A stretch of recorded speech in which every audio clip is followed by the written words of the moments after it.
Welcome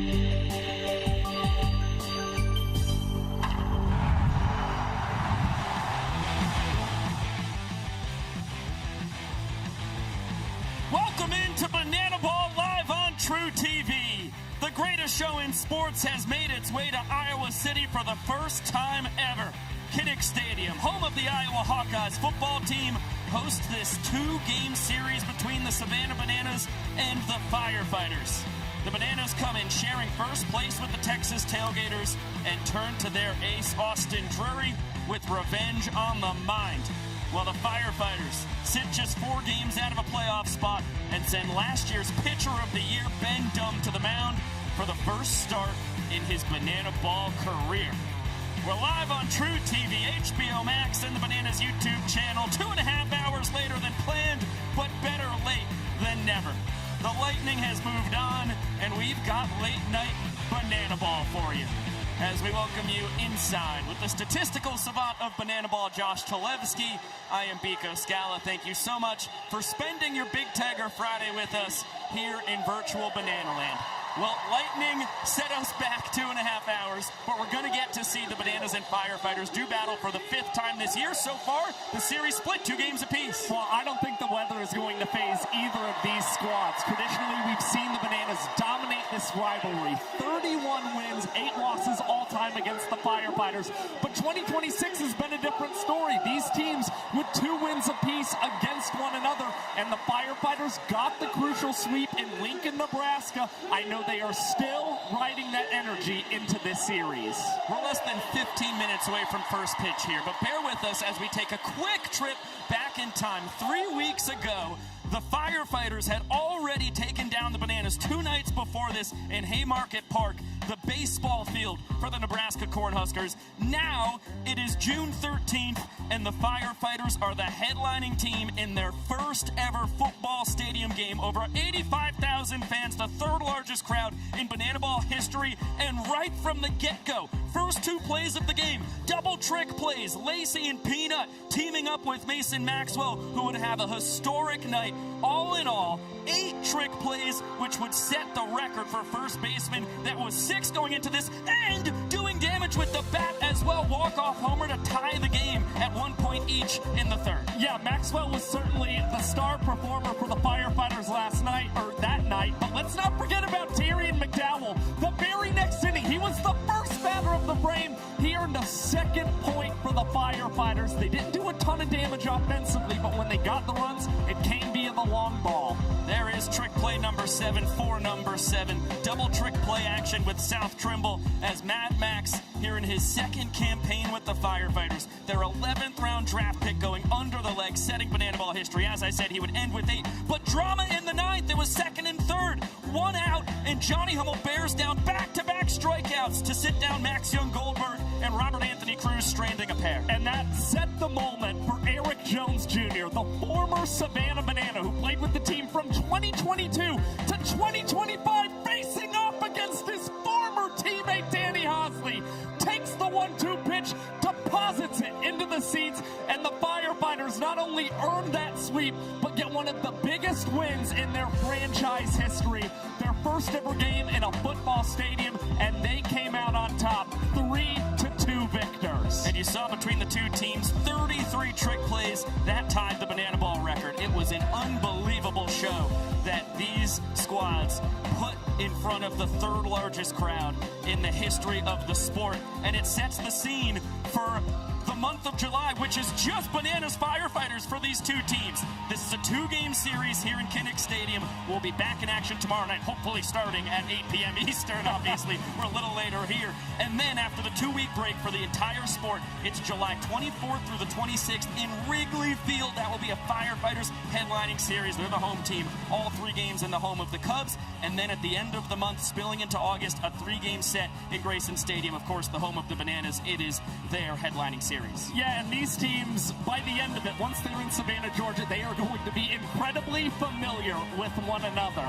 But the only interesting aspect of this 8 straight games between these competitors is the fact that the Firefighters could potentially be catching the Savannah Bananas at the wrong time, because historically, no team has ever been more dominant in a single month than these Savannah Bananas. You see a 26-3 record all-time here in the month of July, an .897 winning percentage. You contrast that, it's a .568 win percentage in all other months lifetime for the Savannah Bananas, and they have won 20 straight games in July. They have not lost since July 15th, 2023 in Durham, North Carolina at the hands of Brett Helton and the Party Animals. Yeah, there were only 2 teams playing banana ball back then. We have now 6 in the sport, and the run differential plus 49 lifetime in July across those 29 games the Bananas have played. Here are the heroes that have led the way. It's the 9-year nanner, Kyle Lewick, 6-1 with a 2.19 ERA. Noah Nisnik, who we expect to see out of the bullpen for the first time this year here tonight. Fantastic, unbeaten with that 3.24 ERA. And then Dan Oberst and DR Meadows hitting 3rd and 1st in the lineup respectively tonight. They've been fantastic in July as well. And most of these guys have been around banana ball for an awfully long time. Lewicks and Oberst have been playing on the World Tour since 2022. Meadows joined on the 2023 tour. That ERA for Kyle Lewicks certainly jumps out more than anything else. But Dan Oberst continues to provide the extra base hits for this offense. And DR Meadows not only has the OPS north of 900 in large part to his ability to get on base, but he has 11 walk-offs in his career in July for the Bananas. That is 11 innings that he has won this team with his bat. Yeah, we'll see if the Nanners veterans can keep this trend going, or if this feisty Firefighters squad can buck the trend and come on with a big ol' month as they sit 4 games out of a playoff spot right now. Speaking of the Firefighters, they are being unveiled to the full capacity crowd right now. I mean, what a scene here in Kinnick Stadium. We are over 2 hours past when we were supposed to have first pitch, and this place is jumping as Lamar Sparks and company have their grand entrance for the folks here in Iowa City.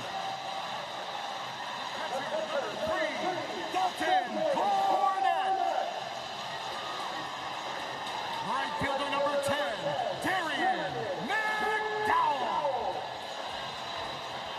At second base, number 8, South Smoke Trimble.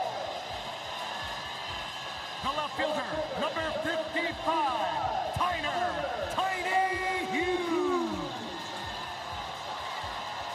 At first base, number 7, Mason Maxwell. And the DH number 24, Dakota Diesel McFadden.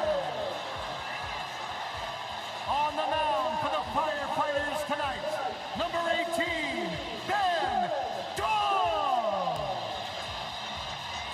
The Firefighters are led by Val Perez, assisted by Corey Pye and Drew Yoneska.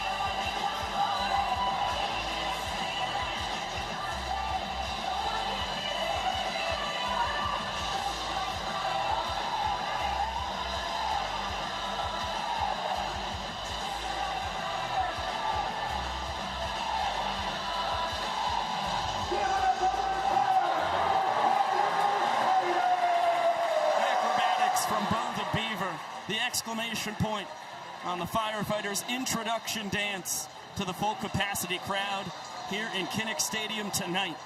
And they're coming off a wild series in Fargo, North Dakota. Ended up being split, but we've got to go to the voice of the Firefighters to get the first-hand account. Zach Staten, what's going on? Vico Scala, first things first, you just said it. Not a soul has left here in Kinnick Stadium. They're ready, fired up here in Iowa City. But hey, so are the Firefighters. Firefighters who are now officially converged here at Kinnick Stadium and understand what the mission is tonight. We have to rewind back to Fargo, North Dakota. More specifically, Game 2. Firefighters trailed 3-1 going to the 9th inning. And then this happened. Darren McDowell, solo shot to start the 9th inning off, make it 3-2. And if you thought the fireworks were done, oh boy, that was just a precursor. Mason Maxwell, how much of a steal has he been? With 2 on, not anymore. That clears the bases. Firefighters go trailing 2 to leading by 1. Now they lead by 2. Armando Becerra, the birthday boy today, he brings another in. 5 runs in the inning. That should clearly be enough to win the inning, right?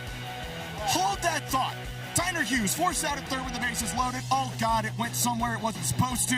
But wait, Mason, he sees something. Joe Lytle is confusion. He's dazed and confused.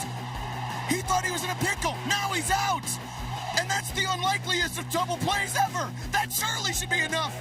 It wasn't, because guess what? 2 batters later, Dale Francis Jr., 2 RBI ball 4 sprints. The game is tied. I should be shaking in my boots right now, right? We should be losing on the next batter. Marshall Schill had other thoughts. He gets Chris Burgess to pop out to right field. And we are going to showdowns after an 8-run 9th inning. Darren McDowell never taken a bat in showdowns. But watch this. To right field. Did he end it? Did it go over the wall? Kinda. It's a crown rule double. And so in showdown tiebreakers, that counts as an inside-the-park home run. That has never happened in showdowns before. So the Firefighters lead at 7-6 in the most unlikeliest of ways. And then Austin Temple, who hadn't pitched 1 ball all weekend, comes in and in 2 rounds of showdowns, strikes out JBJ, and the Firefighters win a convoluted, fiery, chaotic game in Fargo. 7-6 in 2 rounds of showdowns to ultimately find a way to split the series against the Indianapolis Clowns. Usually, when the Firefighters have a game on, their fans have a couple things by them. Number 1, the number of their nearest cardiologist, and given my time with the team, I have a few recommendations for you, and also a rule book, because as we saw in showdowns, something that never happened before finally happened. And Biko and Josh, you can explain more about how some of those intricacies of showdowns actually work. Thank you very much, Mr. Staten. Can't wait to hear from Zach as the night gets deeper. Take a look at rule number 9. If the game is tied after the final inning, the winner is determined by a showdown tiebreaker. It's each team trying to score with 1 hitter in sudden death rounds. If you hit the ball out of the park on the fly, that wins the game for your team instantaneously. And both these squads, a perfect 3-0 in showdowns this year. Yeah, obviously the goal is trying to leave the yard in showdowns and automatically win for your team. But you saw Banana Ball first that did indeed lead to that Firefighters victory. The ground rule double hopping over the wall automatically earned the Firefighters that go-ahead point. And I'll tell you what, the Firefighters and the Bananas, the strongest 2 teams in showdown tiebreakers here in 2026. Both teams still undefeated and 3-0 in showdowns. We'll see if something's going to give across these 2 games this weekend. It would certainly be interesting to see some more showdown tiebreakers. Sign me up. Full capacity crowd moving it and grooving it. First banana ball game ever in Iowa City. Kinnick Stadium shaking. What a scene. Jesse Cole, take it over, my friend. Well, look around. 70,000 fans going crazy for you. Fans, let's hear it for 6-year-old Willow.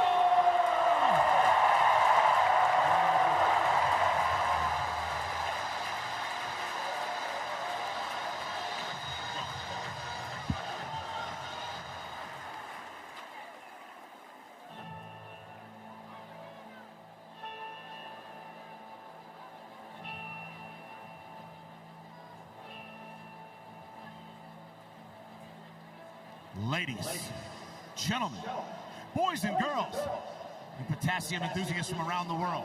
Tonight, you and thousands of your friends here live and millions more watching at home have gathered here to witness something beyond your wildest imagination.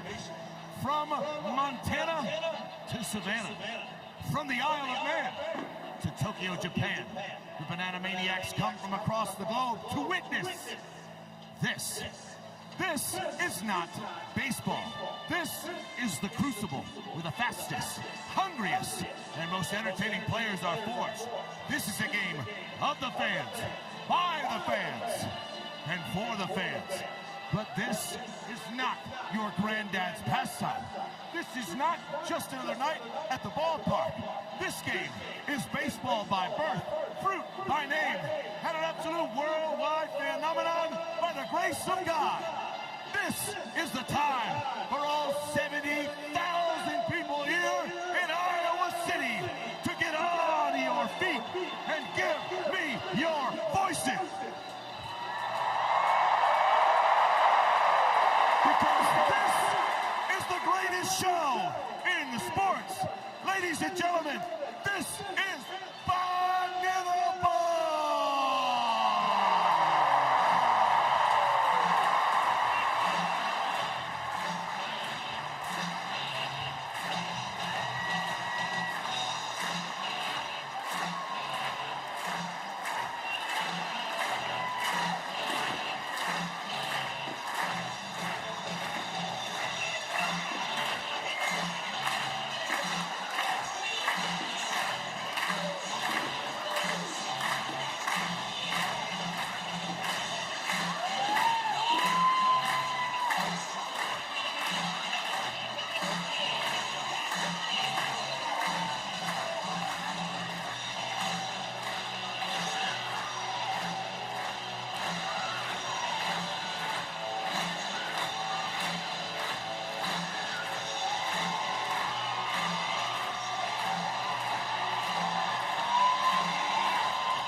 On the mound for your Savannah Bananas tonight, number 11, Austin Drury.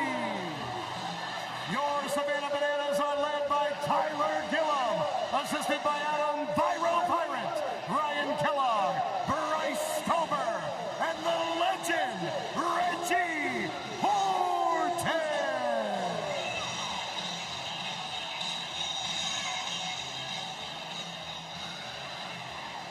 Ladies and gentlemen, at this time, we ask that you please rise, if you're able, and remove your caps.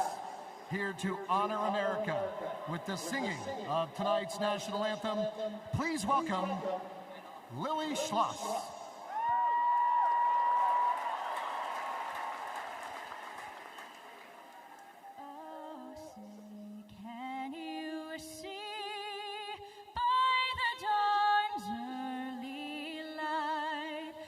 So proudly we hailed at the twilight's last gleam, whose broad stripes and bright stars through the perilous fight o'er the ramparts we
What a scene. The 2015 Savannah Bananas, a half game out of first place thanks to the Texas Tailgaters, win over the Party Animals less than an hour ago down in Midland, Texas. And the Firefighters at 15-21, 4 games out of the playoff spot. And looking to get back in. Jubilation all throughout Kinnick Stadium. Over 70,000 tickets were purchased, the vast majority of fans were out in the party plaza hours and hours ago and have stayed through an over 2-hour, 21-minute lightning and rain delays. You get a look at the Savannah Bananas defensive alignment, the usual suspects in the outfield, left to right. It's Robert Anthony Cruz, D.R. Meadows, and Reese Alexiadis. Third to first in the infield, you see Danny Hosley, Ryan Cox, Kyle Jackson, and Max Young-Goldberg. Bill Leroy is behind the dish, and Alex Ziegler is the designated fielder. Well, last weekend, for a third straight season, D.R. Meadows has recorded 50 or more trick plays in center field for the Savannah Bananas, and he still hasn't missed a single trick play in a football stadium this year. He continues to take his game to new levels, and Danny Hosley, don't forget about him at the hot corner. This is just his 5th start at that position for the Savannah Bananas, but he's always got some cool tricks up his sleeve. Yeah, Hosley has now started 3 of the last 4 games for the Bananas at the hot corner. And in the middle of it all, Austin Drury, fresh off his 3rd trick play of his young banana ball career. The kid out of Land O'Lakes, Florida, 28 years young. After 5 years in the Los Angeles Dodgers organization, 3 more years of professional baseball between Sioux City, Iowa, the Mexican League, the Venezuelan League. He comes here to Banana Ball, and he has dominated. Those tour-high 61 strikeouts and a 3.75 ERA. He's been superb. Yeah, you also see a 6-2 record for Austin Drury. He is tied for the most wins in the Banana Ball Championship League with 6. And in football stadiums this season, 23 2/3 innings pitched, only 3 home runs allowed. And they're always funky dimensions when we play in these spaces. AD has been sensational at keeping the Banana Ball in the field of play and is hoping for more of that tonight. Opponents batting .266 against the Nanners Southpaw this season. It is a formidable lineup that opposes him. The Firefighters starting lineup brought to you by Tropical Smoothie Cafe. At the top, Caden Green, he's an MVP candidate, hitting .384, remarkable stuff. Then Armando Becerra, Lamar Sparks, Eric Jones Jr., the Savannah Bananas legend. You can see he crushed the Nanners 3 weeks ago in Lincoln, Nebraska. Dalton Cornett, Darian McDowell, South Trimble, and then the bottom 3, Tyner Hughes, Mason Maxwell, Dakota McFadden. And you don't want to forget McDowell and Maxwell. They were guys who did damage last time Austin Drury faced this team. Each of those players mashed a home run against the Bananas' first-round draft pick. It's a full house here in Kinnick Stadium. Only thing left to do is start the clock.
3, a 2, a 1, and the show starts now.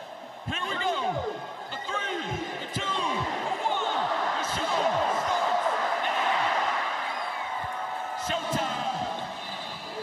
Well, I was mistaken, friends. There was still a full team song and dance to perform.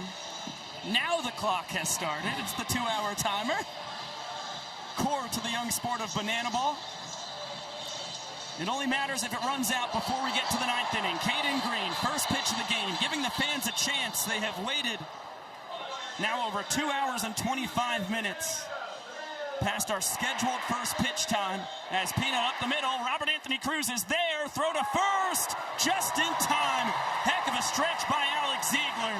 The funky dimensions give the Nanners left fielder a rover spot, and he comes through for them to open up the contest. And he's the perfect guy to be playing the rover position, considering when he was a Washington Nationals minor leaguer, he was regarded as an infielder. The Bananas opted to switch him to an outfield position once he joined the team in 2024. But Rack, you just saw him look so natural as he made the first out tonight for the Nanners. Just your typical 7-3 to open up the ball game. Welcome to Banana Ball in football stadiums. 2 balls and a strike on Armando Becerra, 2022 Collegiate Savannah Banana. This is his 3rd World Tour, on his 3rd different team in Banana Ball. Started with the Visitors, Banana Ball's developmental team. After finishing up 2024 with the Party Animals, a full season in black and pink last year, and a 3rd-round draft pick for the Firefighters here in 2026. He earns the ball four sprint, which means all 7 fielders behind the pitcher and catcher have to touch the ball before it is live. Textbook defense by the Bananas. Mondo just takes 90 feet. And rare to see a ball four sprint early from Austin Drury, who has the 2nd lowest ball four sprint rate in the Banana Ball Championship League this season. Nonetheless, great sprint defense behind AD. The Bananas able to transfer that 7 seconds or less. And that usually means they're going to hold the guy to just 1 base. They did so there with Becerra. Big swing and a miss from Lamar Sparks. And a quick look at the numbers from the rookie out of Katy, Texas. After 7 years in minor league baseball, split between the Orioles and Brewers farm systems, he has been fantastic for the Firefighters, their 4th-round draft pick. Pacing the team with his .598 slugging percentage. And that number is gonna fly up! Ho, ho, ho! Lamar Sparks! Big-time bomb! His team leading 8th homer of the year. Firefighters strike first. It was only a matter of time for the Firefighters rookie, who has been unbelievable for this squad, and especially as of late. Now 9 hits in his last 5 games, and 5 of them have gone for extra bases. 3 doubles, a triple, and now this home run to get the scoring started for the Firefighters. It is such a smooth swing. And understandably, Sparks knew it off the bat. The spark plug of this Firefighters offense as it's soft contact from Eric Jones Jr. AD will grab his 4th trick play of the year, whipping that between the legs. First trick play of this ball game. Nice bounce back after the colossal 2-run shot. A ground out in trick play on the very next pitch. And the baton pass to Dalton Cornett. Bounces that one off the 50-foot net, courtesy of Netting Pros. Wraps all the way around from the infield on the first base side to straightaway center field. All through the left side of foul territory. Cornett here in his 5th World Tour. 2nd with the Firefighters. Down swinging. High heat. Austin Drury, great bounce back after the 2-run homer, but Lamar Sparks gives his Firefighters an excellent opportunity to claim the first point tonight. As we'll toss it on down to Zach Staten. Biko Scala, for the first time as a Firefighter, Ben Dunn is starting a game. You have waited all this time. I imagine a 2-hour rain delay ain't gonna hold nothing to you. Hey, little rain never hurt nobody. Rain makes corn, baby. Now, does anything change in your mentality starting the game tonight? Nothing changes. We're going to attack the zone. and get some weak contact and give my team a chance to win. Hey, you get the win. We want to go get some midnight ice cream? You bet I do. Some butter pecan calling Ben Dumb's name, boys. Oh, that sounds delicious. Thank you, Staten. Josh, you butter pecan or butter pecan? I'm a butter pecan man myself, but I'm not going to hold it against anybody with their dialect. It's awful kind of you. Take a look at the numbers here for Ben Dumb III. Here in his third World Tour. He was a visitor back in 2024.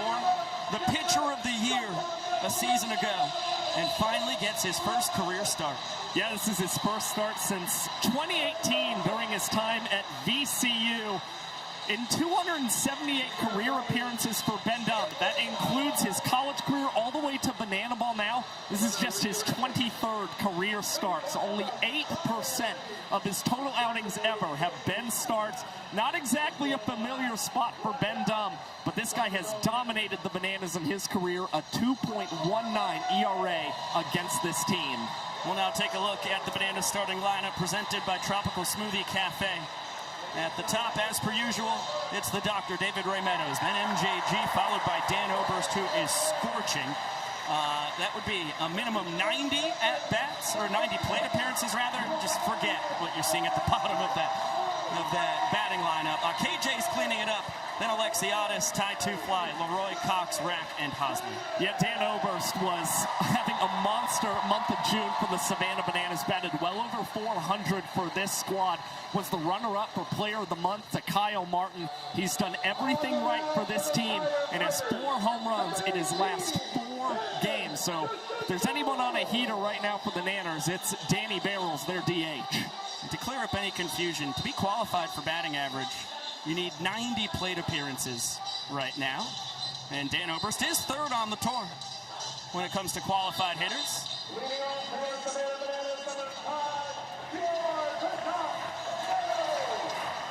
We're going to look at the numbers for DR Meadows. In World Tour number 4, his 5th year as a Savannah Banana. Another one of those 2022 collegiate summer cats. Let the Nanners win the Pettit Cup.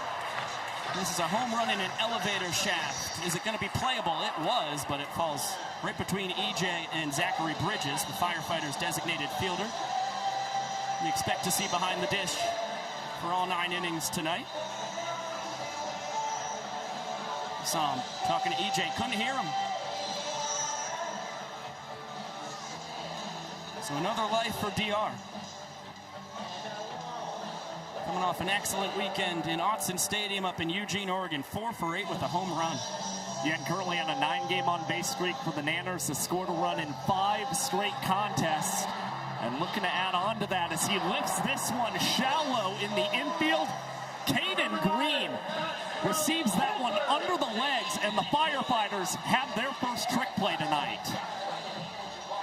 Peanut, his team-leading 60th trick play of the year, with only 3 trick plays missed. Guy who has started all 37 games at shortstop and has been superb. MJG down on 3 pitches. Good morning, good afternoon, good night. Ben Dumb, his first strikeout. Well, Ben Dumb works very quick in banana ball. He was tied for the MPI lead a season ago.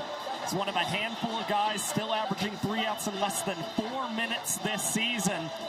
And he's another guy, just like Austin Drury. Their mentality is try and jump ahead. Get 2 strikes on batters as quickly as you can. Dan Oberst off the top of the netting. And he will park it at first with a football stadium single.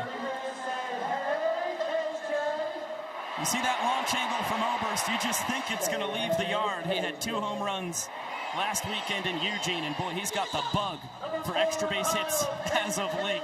Pretty rare you see a single from the Bananas designated hitter. Now Kyle Jackson represents the inning-tying run. Had a 2-run homer in the first inning of play up at the University of Oregon last Saturday night. That was off Brett Helton. Now behind a ball and 2 strikes against Ben Dumb.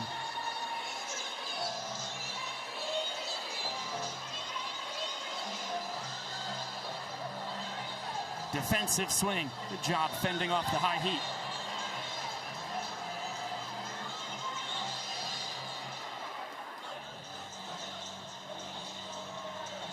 Firefighters a strike away from claiming the first point tonight.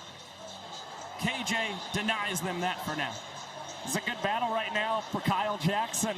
Big reason he's 5th in banana ball with a 482 OBP is because he's just able to battle off pitches against a lot of guys, and you see him just trying to get the right one against Ben Dunn as that is lifted into left center field, and that one is going to find the turf. Oberst trying to get to third base, but he will be gunned down. Got the send from Tyler Gillum, but that is a perfect throw to third base that earns the Firefighters the first point of tonight's contest. Couldn't have been played any better. Tyler Hughes, the left fielder, in that rover spot for the Firefighters, a strike to EJ. And the Bananas disobey one of the great old adages of baseball. Never make the final out. At third base, Firefighters lead 1-0, 1 inning in the books. Take a look at the dimensions here in Kinnick Stadium. Only 180 feet down the left field line. That is the shortest to any foul pole in the history of banana ball. And this right here is the 438th game ever played, to put that into perspective. Center field, it's just 250. It gets the deepest out in right field, 384 feet. And it's 552 feet to the Stead Family Children's Hospital, the most special part of this entire experience here in Iowa City. And you see the kids in the Children's Hospital. Special design on the 552 sign at the top floor. They made sure that they had the designs ready for this weekend slate of games, and it was really cool. We saw it yesterday, a lot of the Savannah Bananas going and visiting all those guys.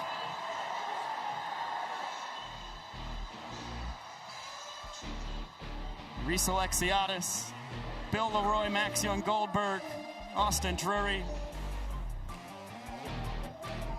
Hi, my name is Austin, your buddy Austin, and I hope you strike everybody out, and hope you have a good game, and yeah.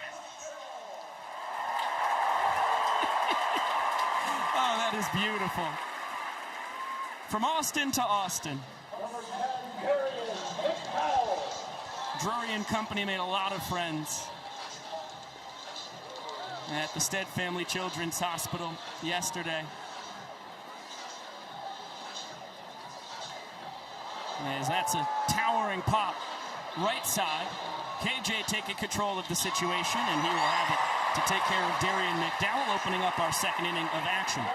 Yeah, and KJ was making the call early to range over and receive that one in foul territory. I'm a little surprised with how early in which he made that call. Wasn't trying to get over there to maybe collect some kind of trick play for the Savannah Bananas. Nonetheless, a quick out, and Ryan Cox fields this one through his legs and adds a little 360 spin as the Nanners collect trick play number 2. The sport's all-time leader in trick plays, pacing the Nanners once again here in 2026, his 5th World Tour. That is trick play 77 for the Glove Magician. With only 6 trick plays missed, and the degree of difficulty often pretty extreme for the pride of Aliquippa, Pennsylvania. 2 balls and a strike here on Tyler Hughes. Another opportunity for Cox. He'll whip it between the legs. Ziegler got tripped up. Was going for a trick play, ended up in no man's land.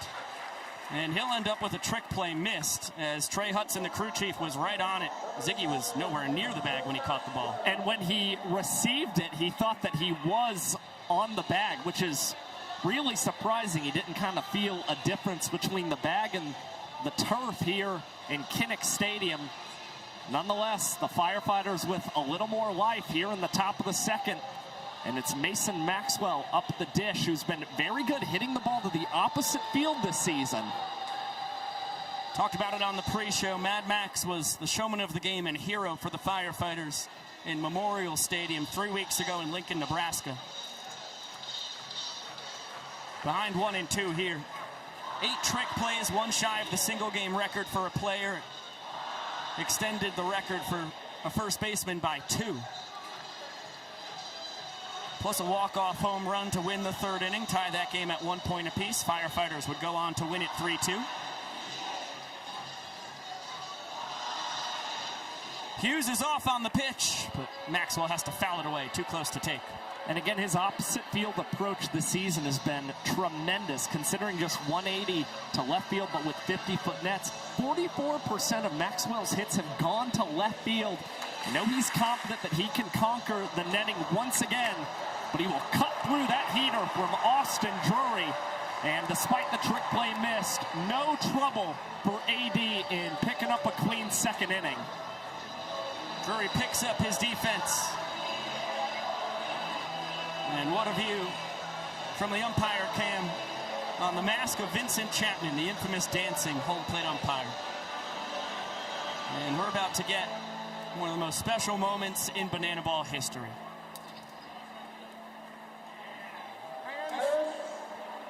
It's time for the best tradition in college sports. Let's send our support and encouragement to the kids, their families, and the medical professionals at the Stead Family Children's Hospital.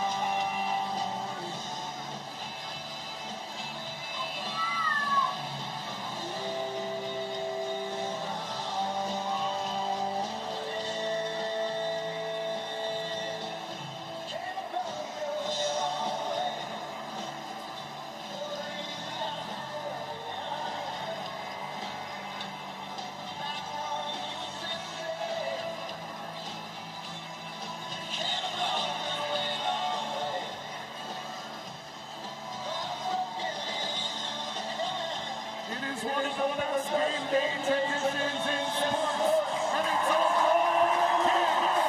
Thank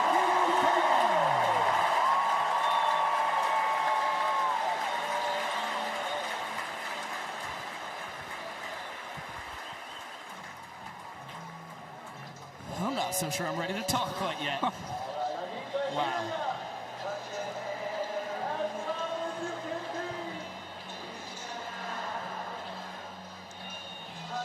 What an honor. And what's really cool about that entire moment is that you don't have the Bananas and the Firefighters standing on separate sidelines. You have them all coming together in the middle of this makeshift field of ours to wave at all of those kids as one singular unit. A very powerful moment, and it just goes to show you that there's a lot that matters in Banana Ball, but in that moment, it's not about trying to win the ball game by any means. It's just about trying to create a really special moment for all the folks up there in the Children's Hospital. Absolute warriors up there. And one of the warriors we have here in Banana Ball, beloved by his teammates and opponents alike, Mason Maxwell. In his 2nd World Tour, the Firefighters' 11th round draft pick. Val Perez and company knew they had to get their man back. And the kid out of Newfield, New Jersey, boy, did he shine in Lincoln, Nebraska. Up! Pump it! Pump! And good comms, Mad Max, welcome to the broadcast. Yo, what's up, guys? What's up, Vigo? What's up, Mason, thank you so much for joining us. No problem, Can you talk us through what that moment was like down on the field with your teammates and the Bananas getting to wave to the kids and staff alike at the Stead Family Children's Hospital? I was getting mic'd up in the beginning, but I was able to get there by the end. It was actually really cool. That's a really cool tradition, and the way it started is a very neat thing. Just took a Facebook post all the way back in 2017. Bend down between the legs. Hey, Mad Max! Attaboy! Mic'd up trick play.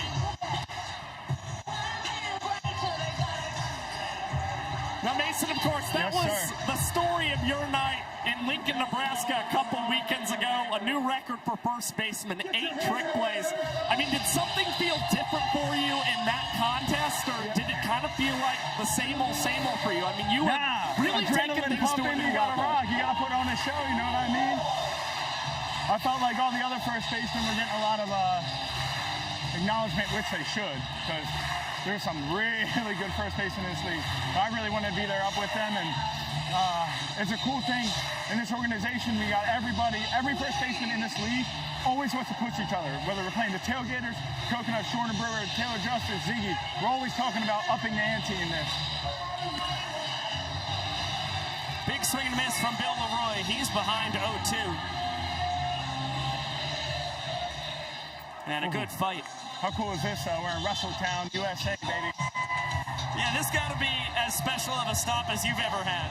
Yeah, this is cool. One of my wrestlers, Grayson Pettit, at my high school, he just committed here. He's an incoming freshman, Jersey State champ. So I got to see him, which was really cool. He's like a little brother to me, so it's been awesome. And you got to check out the wrestling facilities. Yeah, we got to hang out with the women's wrestling team, see a couple other wrestlers. That's a foul ball. Kennedy Blades, Kylie Walker's here right now, actually. A couple world medalists. Pretty cool.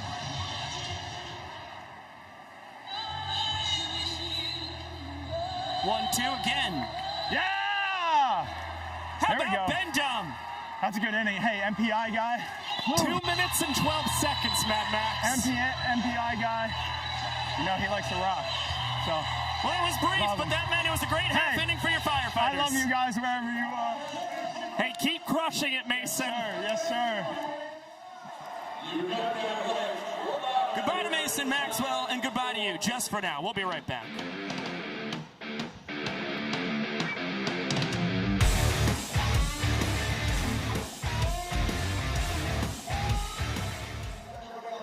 Shot in the entire left field, and I know these are the most fired up fans in all of Iowa. Campbell is taking over. You may think you got this here, but I got the entire right field and the entire first base side, and we call this the winning section.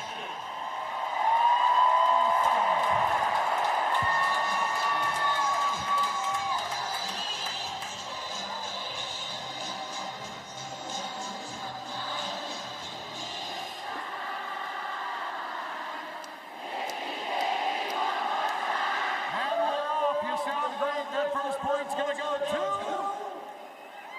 the third base and left field side. Next side.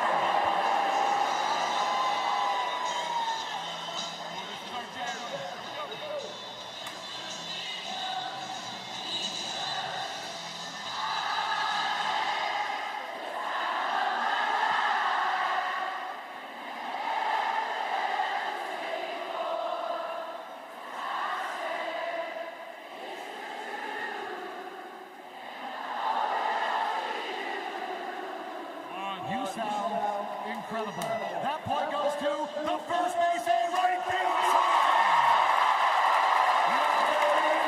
This is for the win. Oh, here we go.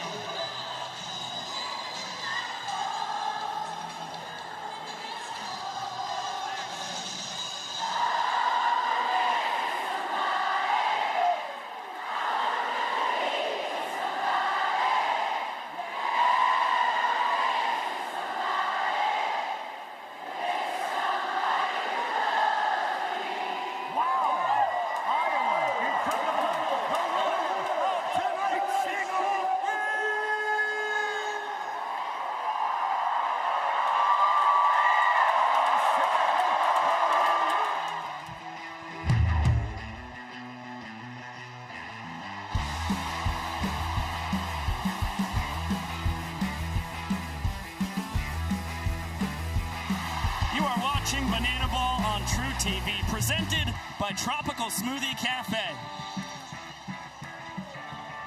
To the top of the third inning we go. Savannah Bananas hosting the Firefighters. First ever Banana Ball game played in Iowa City, Iowa. And Dakota McFadden, the Bananas legend. 3.5 tours in yellow, And now here in his third season as a firefighter. 6 Banana Ball World Tours. As far as players, it's just D-Mac and Flash. Malachi Mitchell, designated runner for the Clowns. Who could say that? What an illustrious career. And boy, he is still hitting the heck out of the ball. 296 batting average as he chases there, reaching at a 398 clip. And doing damage against his former team when they faced off in Lincoln. D-Mac 2 for 4. Had a double, a run batted in, but he will be set down looking to start the top of the third inning. Drury able to clip the corner there against D-Mac. Austin Drury up to 64 strikeouts on the year, expanding on his tour lead. Back to the top of the order, Caden Green. Screamer! Oh, Robert Anthony Cruz, that was a wild backflip catch attempt. Quite possibly would have been the most impressive of his Banana Ball career. The heck do you score that? I still rule that a hit with how hard that ball was tagged. And you see Cruz, he really doesn't come into close range of making that play. I don't see how you can penalize him. Completely agree with the scoring decision. Now Armando Becerra.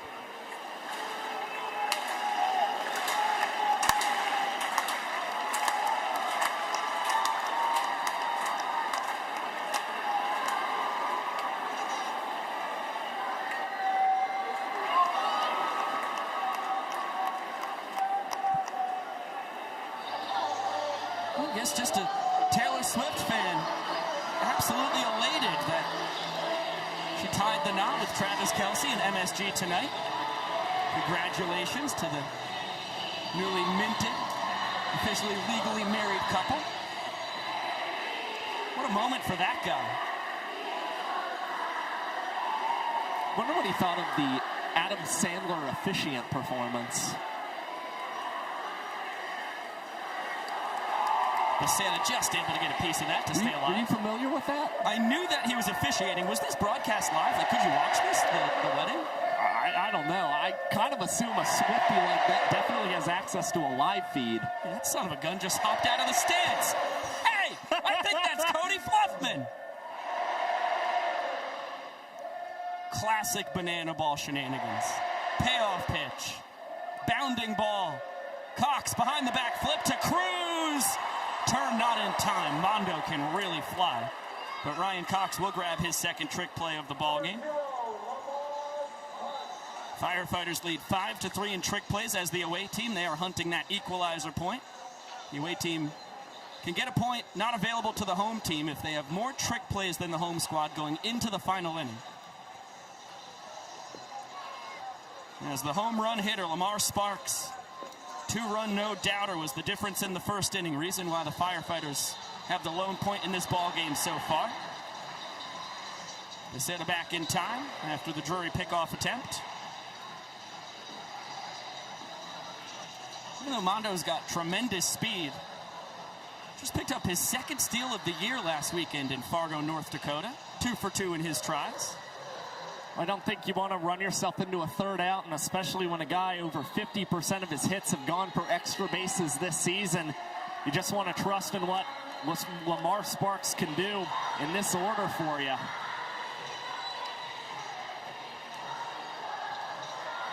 Chance for the fans. No catch.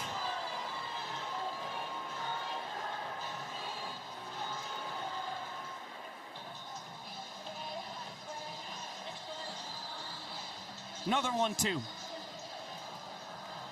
Deuce is wild. 2 balls, 2 strikes, 2 outs. Becerra leads off first. Cranked! Wrong part of the park, though. Alexiadis tip drill. D.R. Meadows will collect it in the hat. Double trick play. And back-to-back goose eggs put up by Austin Drury. And well ahead of time as that ball was screaming at Alexiadis. He did the motion. I will tip this to you. That allowed Meadows to take off the cap, tie the Firefighters in trick plays, and now it's time for our Bananas Foster Family of the Night. Keely Lamb. Across the United States, there are over 400,000 children and teens in foster care without a permanent home. Look around. That's enough to fill Kinnick Stadium 6 times with the number of children currently experiencing care. To raise awareness and support this community, we created Bananas Foster, the official nonprofit of Banana Ball. Our organization is dedicated to celebrating those in the foster care community while educating and inspiring others to get involved. Tonight, we are celebrating the Williams family. Larry and Melissa began their foster care journey with a kinship adoption. That led them to want to dig even deeper into the foster care community. So they became licensed 25 years ago. They are passionate about reunification and maintaining relationships with the biological families of the kiddos in their care. Over the last 25 years, they have welcomed a total of 21 children and teens into their home and adopted 8 into their family. Fans, please join us in celebrating this incredible family for making a difference right here in your community.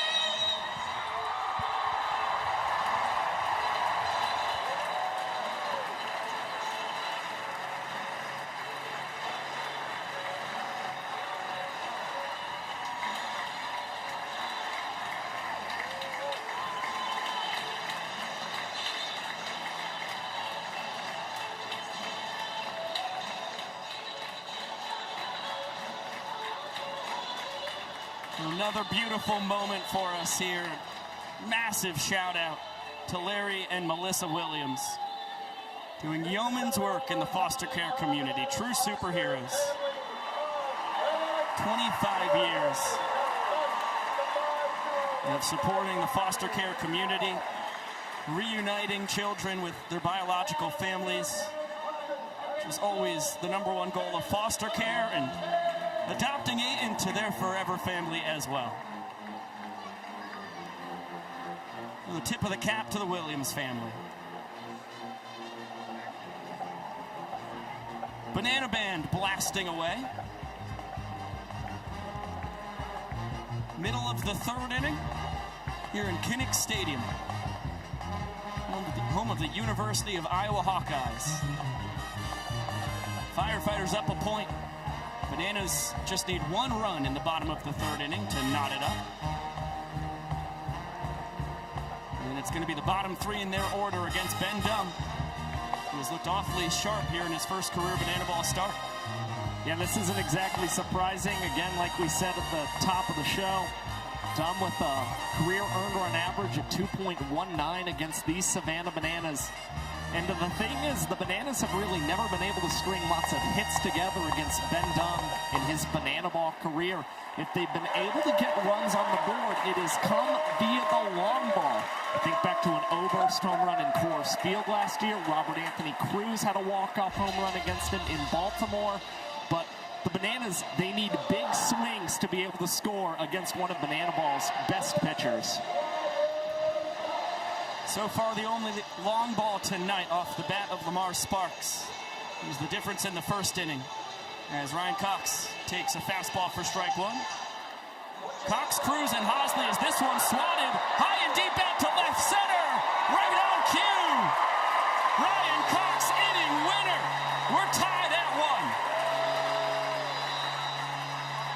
Well, Ryan Cox mentioned at the start of the series in Lincoln, when the Bananas last played the Firefighters, that's when he felt that things were clicking for him at the plate. And ever since then, he has gone on a tear for the Bananas. A 364 average, and now 6 extra base hits for the Savannah Bananas. And this one, an inning winner. Sam Bauman. Hey, Ryan, they call you the glove magician, but the bat seems like there's a little magic in there, too? Yeah, I mean, we had an amazing video, amazing memories up there in the Children's Hospital. I told Grizz before the game, I hit a home run, I'm stopping at second base and waving up there. I got my bracelet on.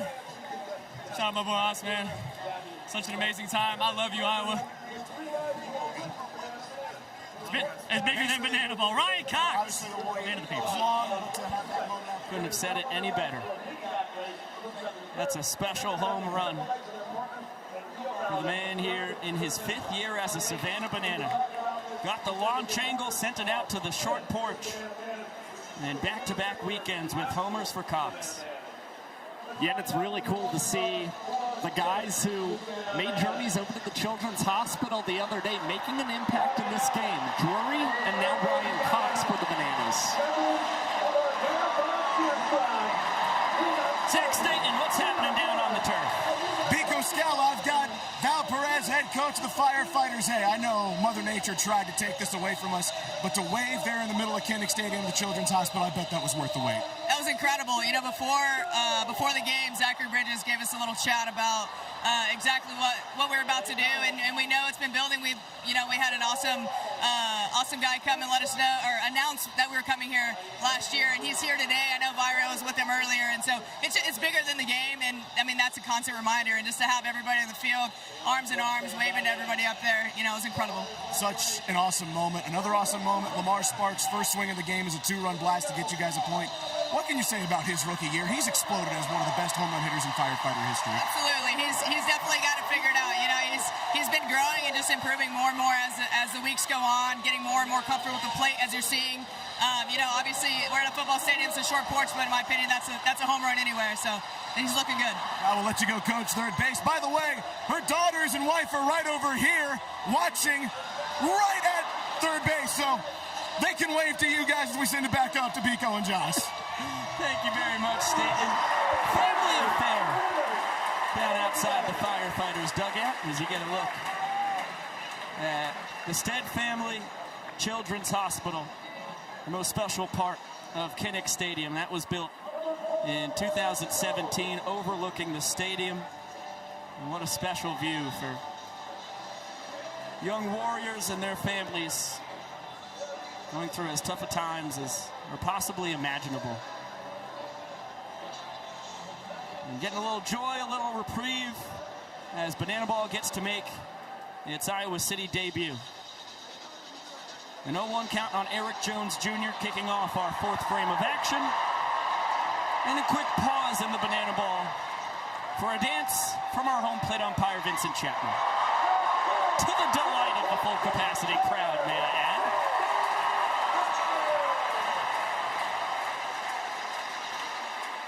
He is simply the best. Speaking of legends of the game, Vincent here in his 5th World Tour, just like EJ who digs in. And what a fun battle. Eric Jones Jr. was the 5th overall pick in the draft. Austin Drury on the mound went number 4 right before EJ, picked by his former team.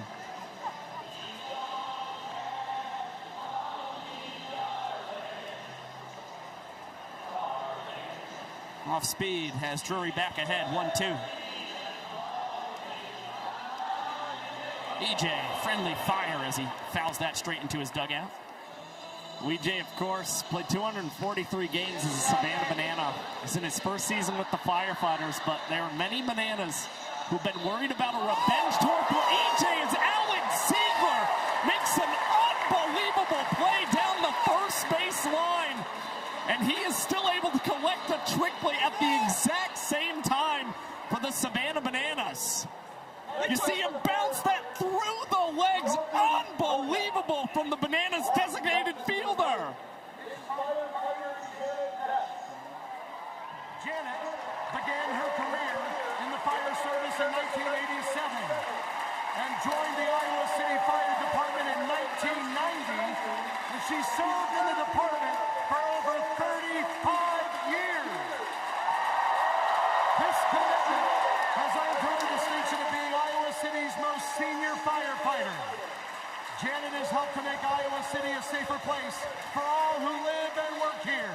In 2025 alone, she responded to more than 1,100 calls for service, a testament to her tireless dedication. Fans, make some noise and please help us honor our firefighter of the night, Janet Bess.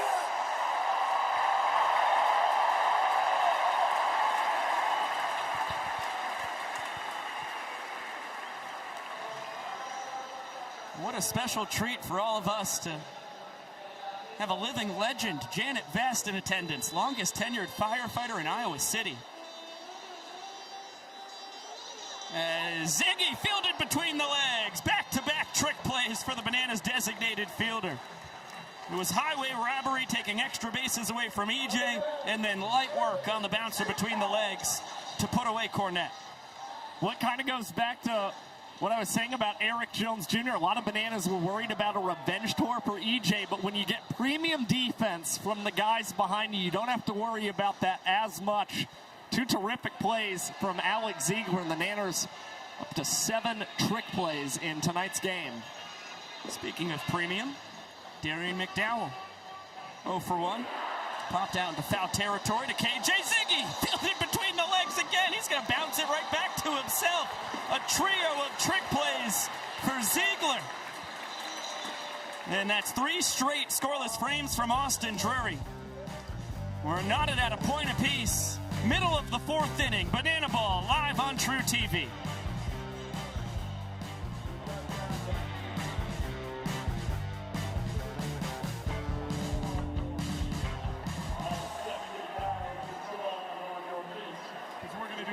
Hey, baby, Iowa has ever seen. So let's get those hands up in the air. All the way up in the air. And follow along. Here we go, Shark. Clap those hands.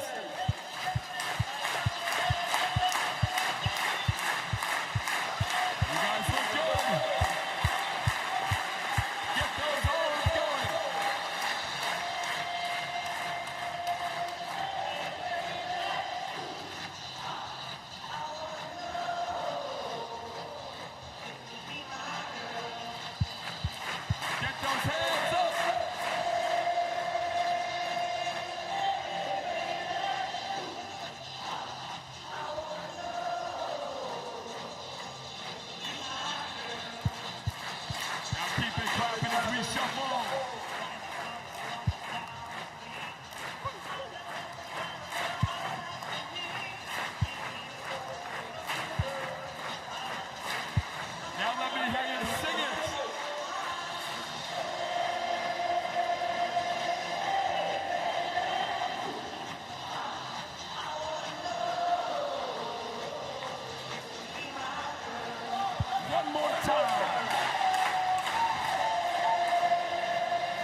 You guys are amazing. Give yourselves a round of applause.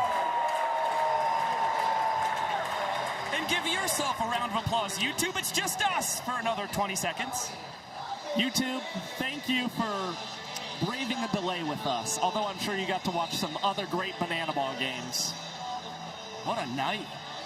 We've got 2 split series between Jacksonville and Midland now.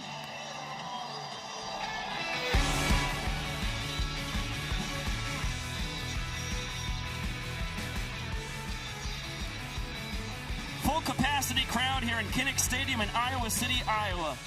Out of their seats, moving it and grooving it. Middle of the 4th inning, which means it's hey baby time here in Banana Land. And I think we're about to get something special from Robert Anthony Cruz.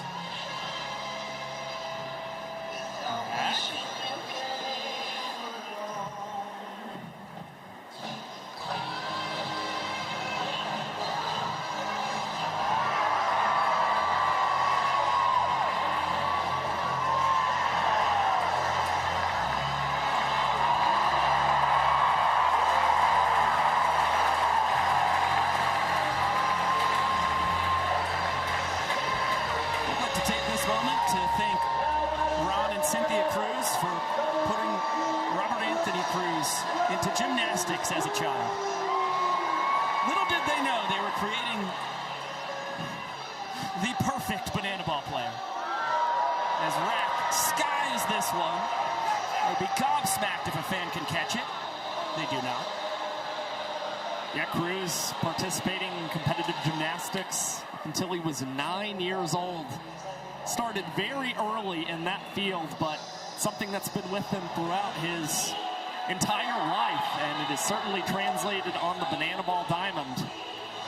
He'd never done anything sports-wise except gymnastics until he was 9, as he peppers this one to South Trimble. Between the leg transfer, just in time to take care of Cruz. Rack is adamant that this should be challenged. For now, it's trick play number 6 for the Firefighters. Good recovery from South. And the Bananas will challenge. Need to see clear evidence that the call by Trey Hudson, the crew chief, was incorrect.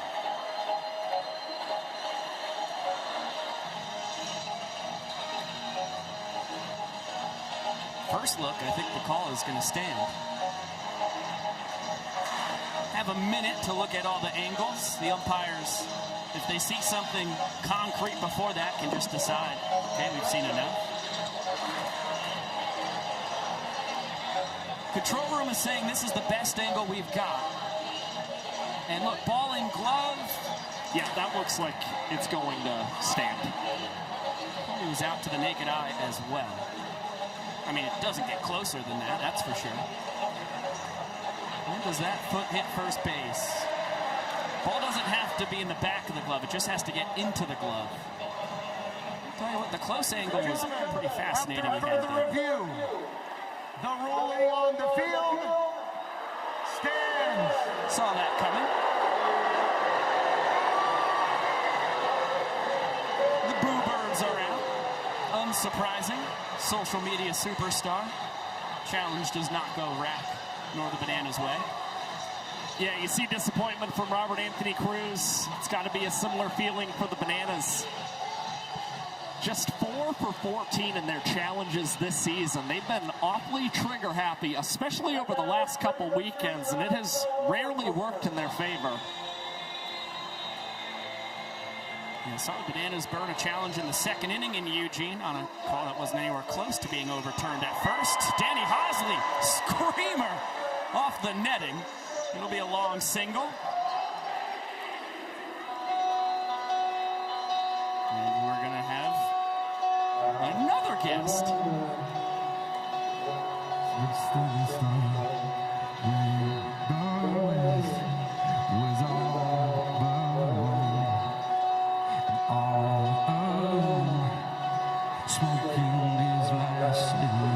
I said, where you been? You said, ask anything. Where were you when everything was falling apart? All my days were spent by the telephone that never ended. All I needed was a call that never came to the corner. Stand on the side, lost and insecure. You found me, lying on the floor. Surrounded, would you have to be? Where were you just a little late? You found me.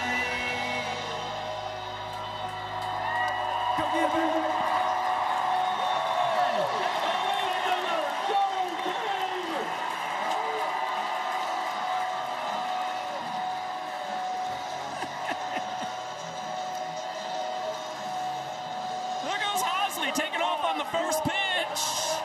He slides past second, not able to get back to the bag in time. Joe Nelson with the emphatic call, and notably, the Bananas just burned their challenge on the previous play. That's certainly where you probably wish you had a challenge. Quick look, tough to tell whether Hosley able to get back in time. But I'll tell you what, these Firefighters, and it looked like Tyner Hughes with an all-out effort to make sure they retired Danny Hosley as he's caught stealing for the first time. Bouncer just fouled down the third base line. 0-2 count still on D.R. Meadows, back at the top of the order. Hosley, that's only the 4th time he's been caught stealing in 38 attempts in his banana ball career. And he had the ball stolen, just started his slide far too late. Wet turf, he went flying past second base. And that's certainly why you saw Danny Hosley overslide on that bag, as Meadows lifts this one high, and that one will be ruled foul according to left field umpire Bill Connolly. I mean, Hosley's a super smart base runner, but again, the wet turf, it just causes you to slide off those bags so easily. Wild swing and a miss from the doctor, as Bridges will throw it down to Maxwell in plenty of time. And Ben Dunn holds his ground, picking up his third K of the night and keeping us locked in a 1-1 tie through 4 innings. Let's get it on down to the field. This is a bizarre promo for you. You can't have corn without some butter. So in right field with me, I have our contestants, Josh and Jason. They are going to lather themselves up in butter. And then when I say go, they're going to run to their teammates, Sean and Titus, waiting by second base with an ear of corn on their chest. They're going to lay on their teammate and roll to the finish line. Now, here is the kicker. The losing team has to eat the winning team's corn. Ladies and gentlemen, this is corn on the slob. Gentlemen, start spreading that butter. Oh my gosh, Josh got a huge handful. I don't want you to miss any, don't miss any cracks. On your marks, get set, go. They are dripping butter all over this Iowa field. They're running to their teammates. They are currently neck and neck. They now have to lay on their teammates with a corn in between them and roll to the finish line. Jason and Titus have a little bit of a lead, and it looks like Jason and Titus are the winners. All right, boys, let me get some extra butter in there. Jeez, it's slippery. Thank you very much. Now the losing team, I want you to take this sweaty, buttery corn and eat the corn. Ladies and gentlemen, now is corn on the slob.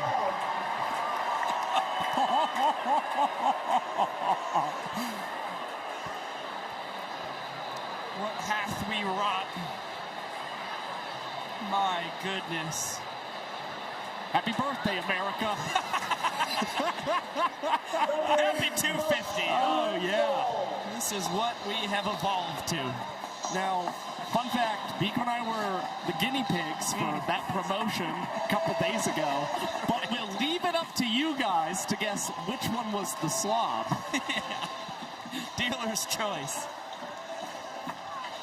Trimble, Hughes, and Maxwell. As we open up our fifth frame of action, Austin Drury gave up a 2-run homer to Lamar Sparks in the first.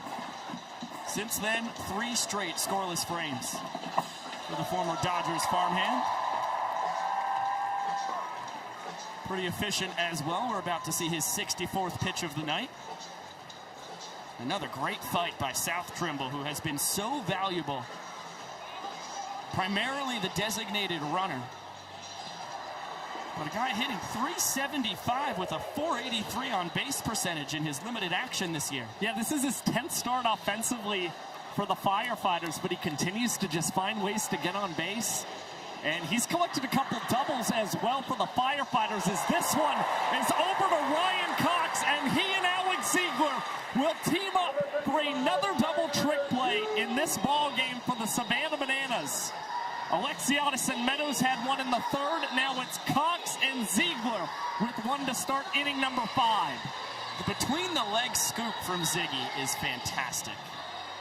It is so gosh darn hard to pull off, but that Keystone State connection from Aliquippa to Butler strikes again, as that is a bullet bouncing off the left field wall. Cox was thinking about trying to fire to first. Tyner Hughes was there in plenty of time. Tony 1 for 2 on the night now.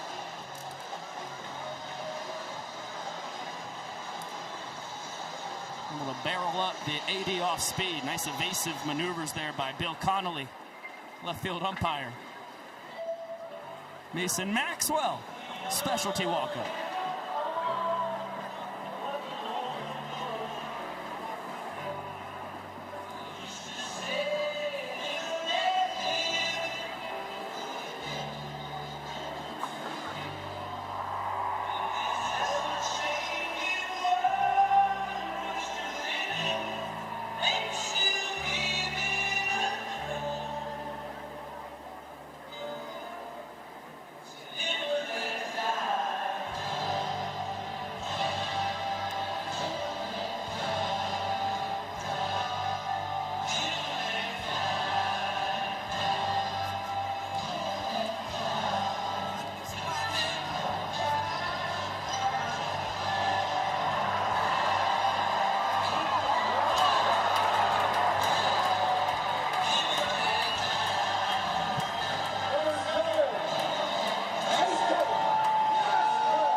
Impersonation, snapping that bat over his knee. Takes a powerful fella to pull that off with a bat that's not cracked.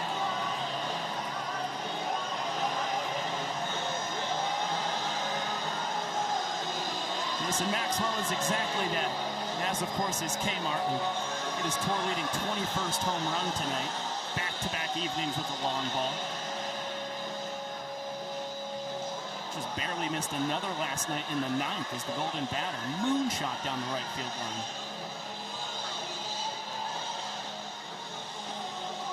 Two balls and 2 strikes on Maxwell. Went down swinging his first time. AD fooled him on a high fastball.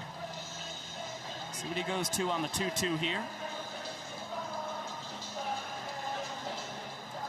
A foul off the heater.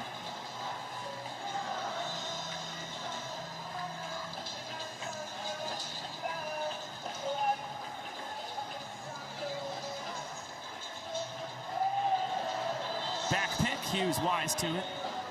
And the count is full on Mad Max.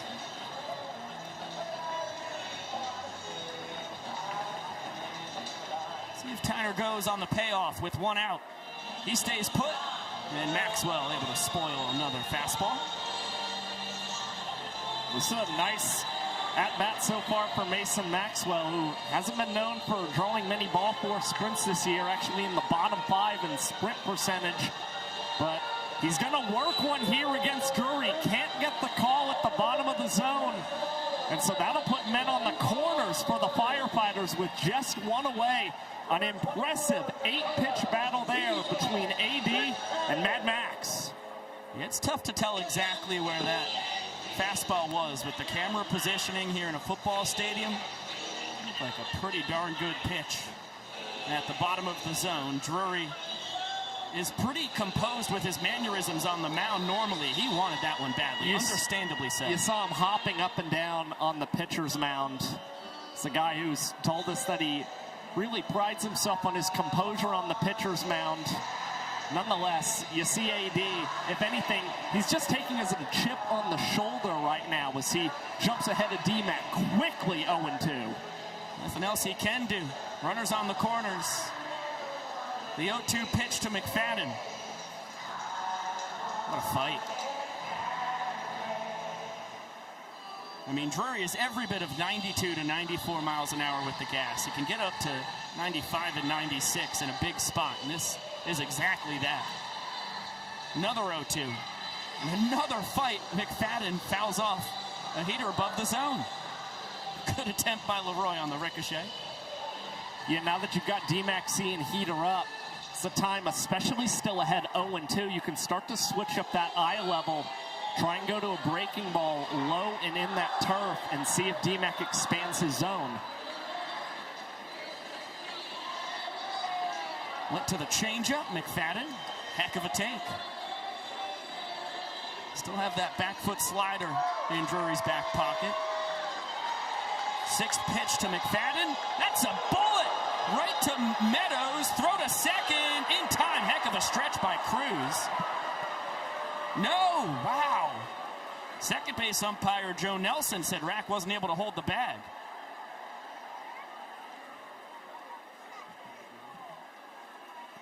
And Maxwell is going to leave second base to participate in the run-scoring celebration.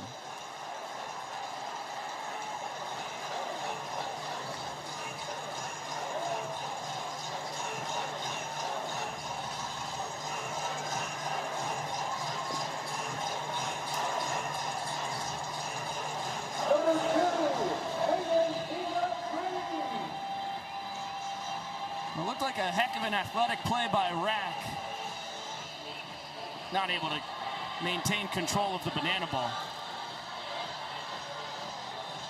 Had the toe drag.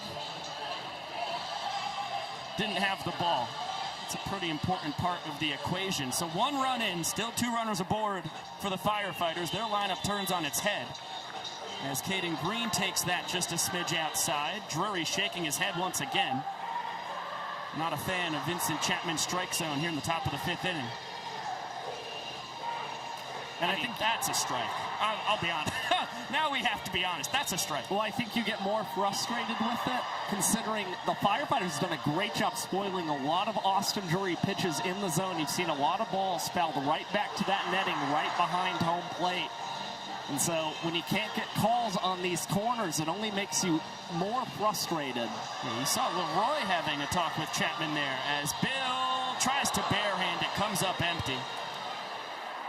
It'll only go down as a trick play missed if Green reaches base. Certainly gives Caden an extra life.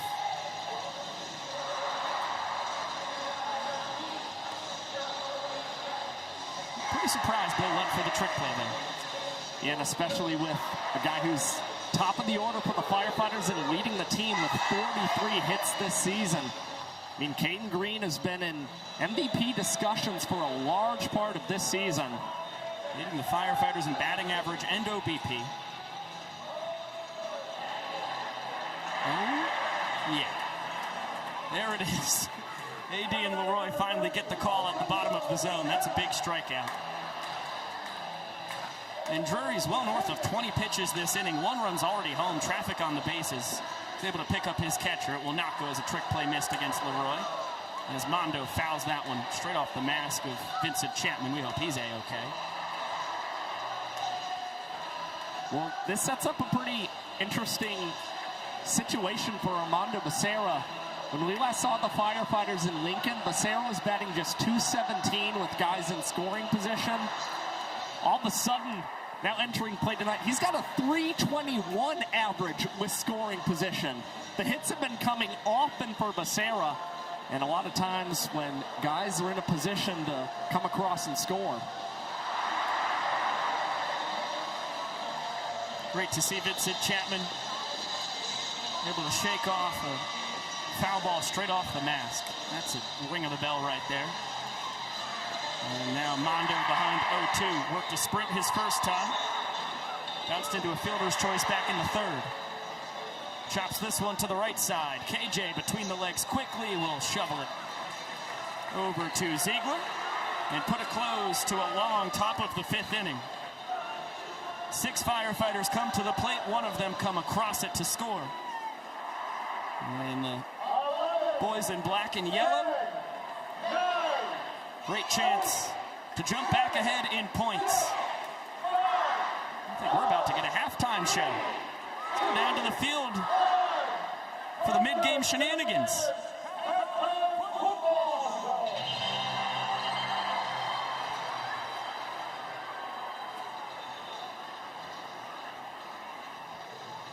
And now, coming to QB for your Bananas, a former AP Player of the Year, a former All-American from your Iowa Hawkeyes.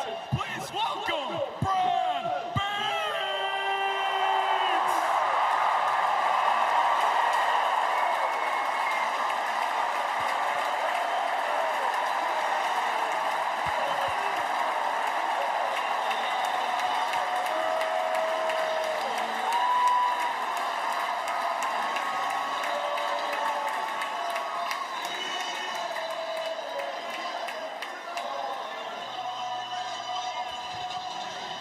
Shades of the Superdome. But this time it's Kinnick Stadium. Seeing one of their legendary football stars, Brad Banks,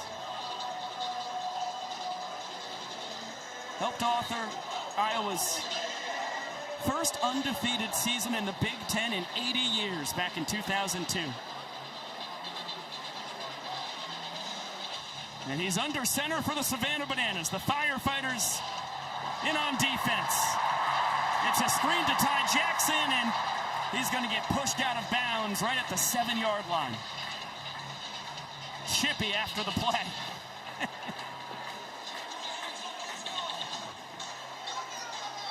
About Brace Grazaffi out as the lead blocker.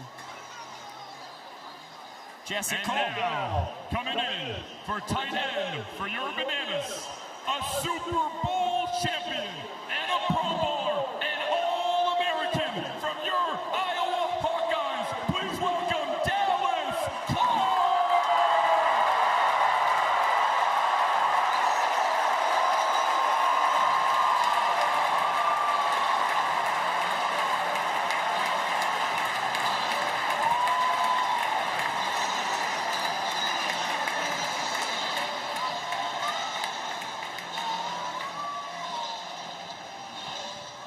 Tell you what, Dallas Clark looks like he could still suit up in the NFL. In his final year in 2013. 11-year career in the National Football League. He's got his old Iowa QB under center in Brad Banks from the 7-yard line. The pass is snapped. Dallas Clark, touchdown. And a near perfect recreation of the 4th and 7 play to take down Purdue back in 2002. And the Bananas hoisting Dallas Clark up in the air. 53 touchdowns in professional football. And now he's got a touchdown with the Savannah Bananas as well. How about that for the former Super Bowl champ and All-Pro in 2009? They've still got it. Banks to Clark. Dallas Clark had a 95-yard touchdown reception from Banks in that 2002 thriller over Purdue. 31-28 win. But that right there was the play that sealed it.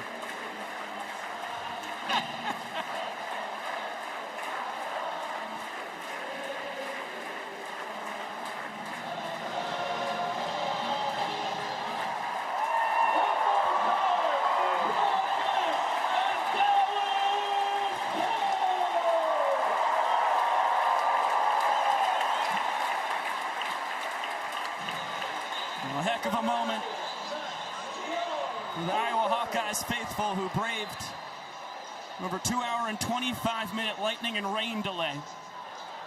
We're past 10:34 p.m. Central Time, and they got to see two of their Hawkeyes legends recreate one of the most infamous plays in the history of the program as Max Young Goldberg robbed, diving catch. South Trimble takes a knock away from MJG. We've talked about he's appeared sparingly on offense for this Firefighters team, but as the designated fielder, he's been all over the diamond for this squad. A lot of left field, and he's getting more and more starts at second base as well. A terrific play from the Firefighters utility stud. On a hop, Caden Green. Maxwell behind the back. Double trick play and a dandy. That ball was smoked by Dan Oberst. Turns into a double trick play. Miraculous. And look, the Firefighters, they're still trying to earn the equalizer point in tonight's ball game. The away team can collect more trick plays than that home team. They get an additional point going into the final inning. And right now, the Firefighters have 3 here in the 5th inning, and they are creeping closer and closer to the Bananas total while also hunting their second point. 2 balls and no strikes to Kyle Jackson, a single his first time. And that's to jackknife out of the way of back-to-back pitches from Dumb. I'm sorry, 2 trick plays in this inning.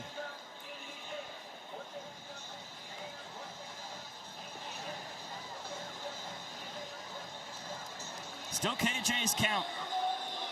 representing the inning-tying run. Dunn grabs the inside corner. He's battled back from 3-0 to a full count. And a little excuse me swing just to stay alive from Kyle Jackson.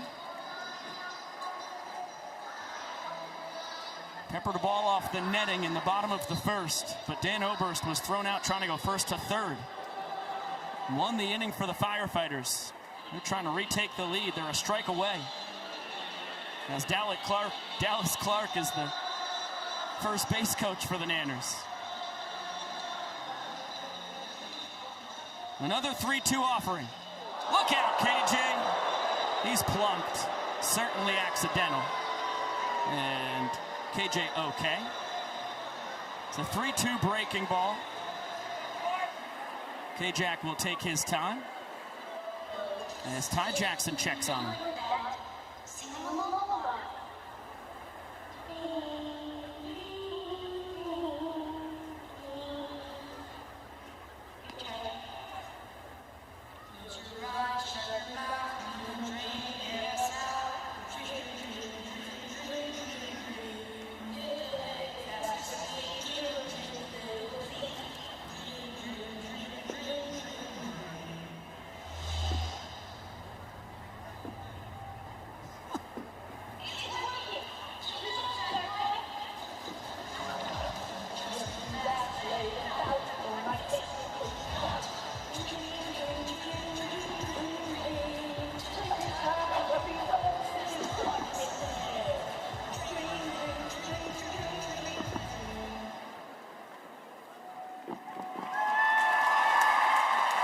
Spirited performance from JT Sokolov.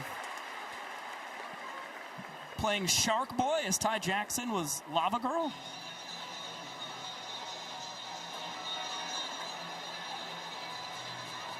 Luis Alexiadis, specialty walk-up.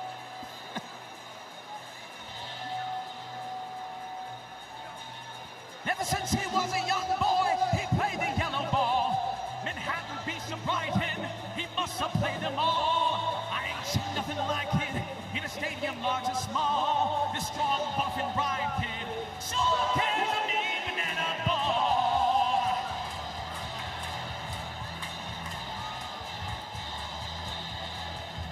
He stands like a statue, a marvel of machine. Mashes every pitch, always playing clean. Plays by intuition, answers every call. This buff, strong, and bright kid sure plays a mean banana ball. He's a banana ball wizard, has to be a twist. Banana ball wizard, let's the Iron Fist. Number 2. Derek Clennon just weird out the Who. It's our test, banana ball, potential rock opera. Yeah. It's not Tommy, it's just Reese. Not to be confused with Tommy Reese, father of Chad. Naturally. Producer extraordinaire. Of course he would love the Who. I also love the Who. This is a massive pitch coming. Alexiadis takes it. Great stop. Zachary Bridges keeps the inning tying run at first, and Kyle Jackson. Alexiadis, 9 career home runs in football stadiums, the most in the history of the sport. And he goes down swinging. Trey Hudson, first base umpire, confirms Alexiadis went around. And Ben Dunn bends but does not break. Puts another point on the board for the Firefighters. They lead once again. Just caught in between a decision on that pitch from Ben Dunn, and that is great execution from the Firefighters' side armor, and clear as day, Alexiadis certainly went around. Let's get it on down to Sam Bauman with a couple Iowa Hawkeye heroes. Yeah, we're going to start with Dallas Clark, and Dallas, obviously the big play there, bending down to pick up the ball off the turf, and then carried off by the banana. A lot of that was scripted. The carry-off was very prompted, and I think everyone got into it. I think they felt the Kinnick love, the Hawkeye Nation just roaring down on us. I think they got carried away, and they literally carried me away, so it was beautiful. Let's go baby. Yeah, hey, Brad, on in here. You were saying to Brad, you said, hey, yeah, let's talk through the play. Yeah, everyone saw it. It was low, all right? I mean, All-American, Offensive Player of the Year. We need that up, right? We need that up, right? It could have been a better ball, but when you're throwing to Dallas, it don't matter. He'll make it work. Brad, I heard you saying, too, you went in the huddle and Dallas came back. You said you actually called the play in there. You made sure you called the play. Hey, if we're going to do it, we're going to do it. Yeah, call it. 87 sneak. DC, plays his Oscar roll on the line. Gets back cross. I sell the sprint out. Yeah, there we go. Touchdown. Just like you remember? Do it one more time, right? That was the thing. One more time. Why not? Why not? Give the Hawk fans what they want. The Hawkeye fans love these guys. We love these guys. They look great in yellow. It doesn't matter what the jersey is, guys. Thank you very much, SB. How cool is that? It's like they've still been sharing a locker room after all these years. They haven't missed a beat. Pretty awesome getting to hear that play call, too. A legendary moment in Iowa Hawkeyes football history.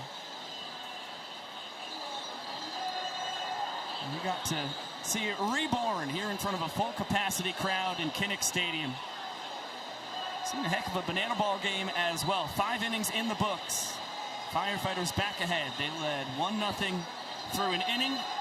Ryan Cox walk-off home run evened it up in the third.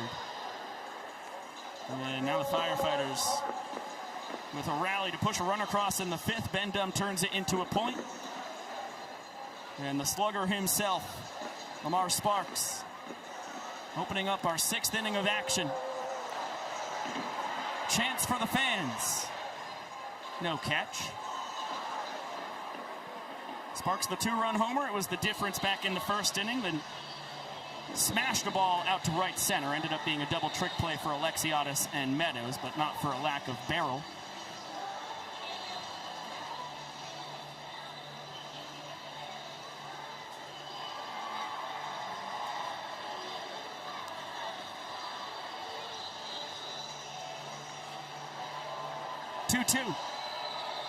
Great take. Doesn't bite on the off speed. Count runs full.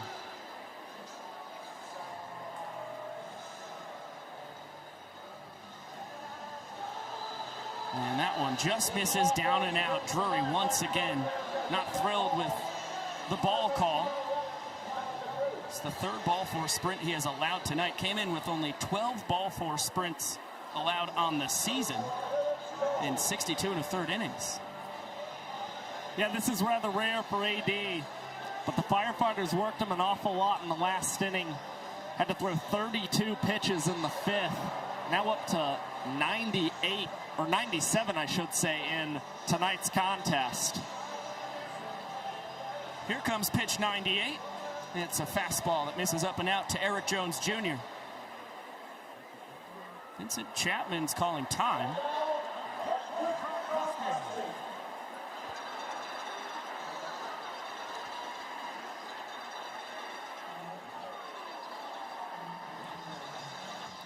Aha, some crop dusting. See what we did there.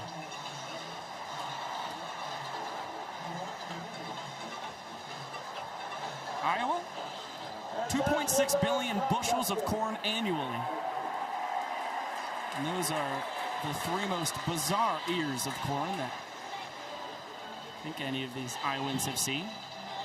And we brought you to this state, too. You're a master of crop dusting. I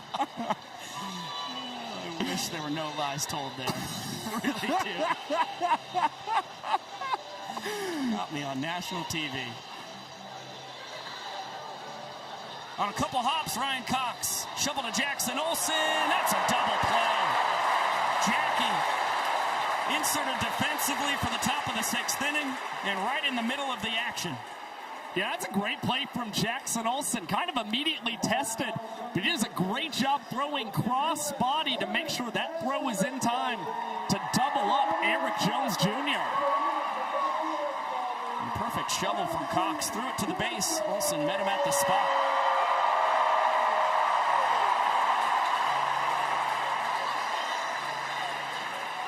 And it sets the scene for Kelsey Whitmore to take over.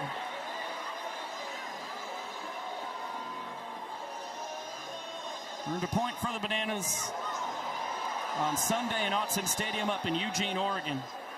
Scoreless inning of work, which makes it 3 out of 4 of her appearances in June without allowing a run.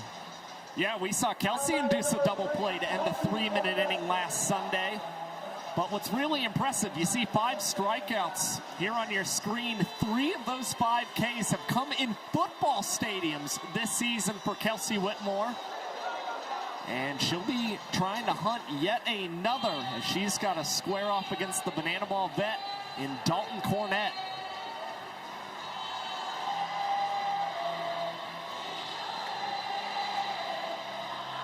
It's going to be Olsen barehanded, flipping it over to first in time.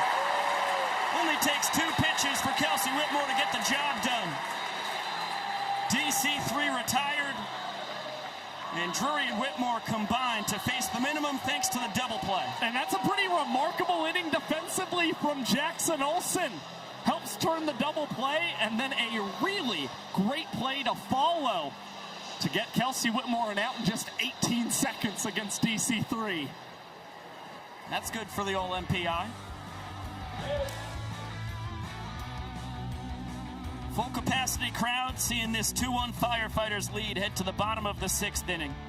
And for this Firefighters squad, they got to see their center fielder pull off one of the better trick plays in Banana Ball history last week in Fargo. Armando Becerra with the inning on the line of a fly ball from Jackie Bradley Jr. out in right center. How about a twisting, tumbling, behind the back catch for the Banana Ball vet?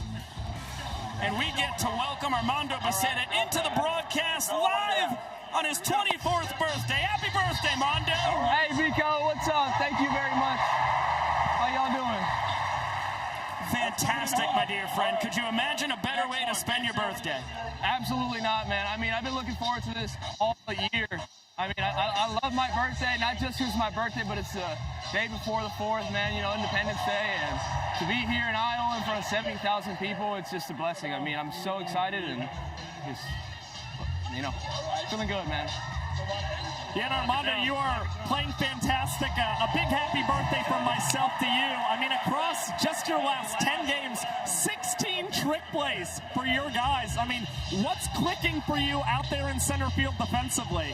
Honestly, it's just trusting it, man. Trusting the skill. I mean, I practice it a lot all day. So, I mean, once it's hit to me, it's, I mean, even in that moment with JBJ, he was up to bat, and I knew if he was going to hit it my way, I wanted to do the trick, and I got it done, man, just trusting my skills. Now, that came against Jackie Bradley Jr. Did you get to talk to him after you made that play at all? Did he have any words for you? Yeah, luckily we're actually sitting pretty close in the locker room. We were talking a little bit about it, and he just couldn't stop saying, man, that was nasty. That was nasty. Couldn't stop, you know, picking me up and making me feel good about it. So it was an awesome moment. It felt like my whole career was like leading up to that, and it was just fantastic. That is high praise from a big league Gold Glover. It doesn't get much better than that. I know. It was awesome. Your former Visitors teammate, Brian Trepanier, first man out of the pen, taking over for your other former Visitors teammate. And Ty Jackson up to the plate here. Visitors galore from 2024. It's the Visitors trifecta. Unbelievable. How cool is it to have so many of those guys from Banana Ball's developmental team still here in the sport with you? I mean, yeah, I love it. I mean, I got KJ over there, who's one of my best buds on that team. We got Tyner that was on Team 2 for the Visitors. So, I mean, it's all over. I think it's really good for the sport, man. It really gets us, get our feet wet in the sport and, you know, have a lot of fun and do what it's all about. So. 1-2 here to tie. Down swinging. Good. Our visitor won. Trepanier wins the battle against Ty Two Fly. Fans, direct your attention to the video board for a message from the Step family. Y'all try your best in the game. Work hard in the game. Y'all try your best in the game. Work hard in the game. Thank you. Yeah, that's phenomenal advice. For Bill Leroy. Mondo, you accept the advice as well? Yeah. Hopefully it doesn't do too good here, man. We need another out. Bill struck out swinging his first time.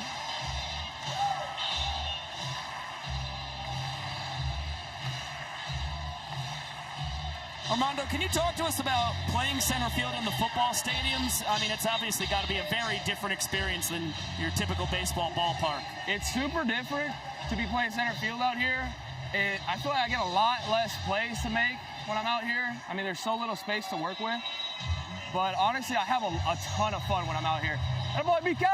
BK's having a ton of fun. Back-to-back strikeouts. I have a ton of fun out here with them, with all the fans just like sitting right next to me and having a good time. I can hear them. I can hear them sing. I can hear all the good things. So, I mean, I'm out here having a great time. Can't complain, dude. Hope I get a play, though. Hope I can get a trick for y'all. Is there ever a world where it gets too loud for you? Does it ever hinder communication with any of the other outfielders? I don't think there's a single game this season where I've been able to hear my outfielders clearly. A banana ball gets loud, so, I mean, the football stadium's just, like, upset times 10. So, I mean, it doesn't get any easier. Yeah, that makes sense. 1-1 count here on Ryan Cox. He's got the biggest swing of the night for the Nanners. Walk-off home run to win the third inning. Gave the Bananas their lone point in this ball game. How are you guys feeling about being out here in Iowa, man? I know you guys just came out of Oregon, back-to-back football stadiums. How are you guys feeling about that? You guys didn't even get to go back home. No, we have been out here on the West Coast, now Midwest, for a good while. I tell you what, it was a climate shock going from Eugene to Iowa City. We had like 60, 65 degrees and cloudy every day out in Eugene. I don't think it's gotten below 90 here until the sun went down. We're around 75 degrees right now. This is pretty delightful. But Iowa City rocks. Yeah, it's a good little town. And honestly, I feel like I brought that South Florida heat up here because, I mean, I like it when it's warm, dude. If I would have been up there in Eugene, I would have been complaining. It would have been way too cold for me, especially with all the clouds. A little bit of rain would have fallen on me. I'm like, dude, you are speaking my language. Yeah, you sound just like Josh and Jose last weekend. Ryan Cox takes that one below the knees. And Mondo has to jump into ball four sprint defense.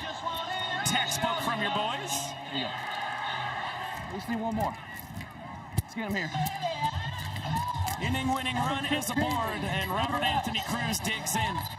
JT Sokolow will take over for Cox. Now, Armando, just to harken back to Lincoln, Nebraska one more time, you guys got to play in your first ever football stadium. You got a walk-off win courtesy of Eric Jones Jr.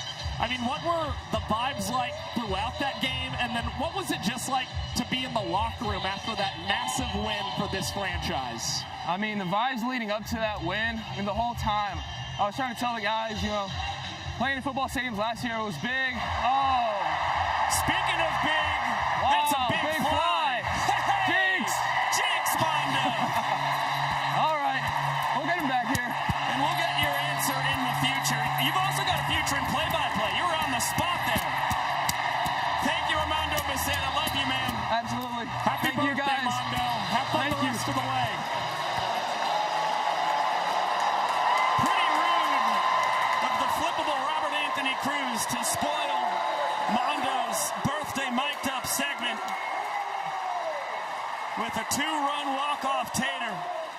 We are tied at 2 points each with 3 innings to play. And Rack was due for that.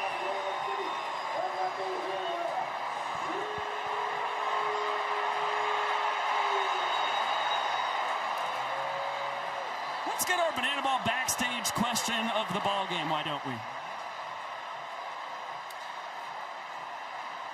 Guys, I'm in Banana Ball backstage with Lincoln, who's got a great question for our Noah Niznik. If you build it, will you come? Well, Noah? Great question, Lincoln. I sure hope so.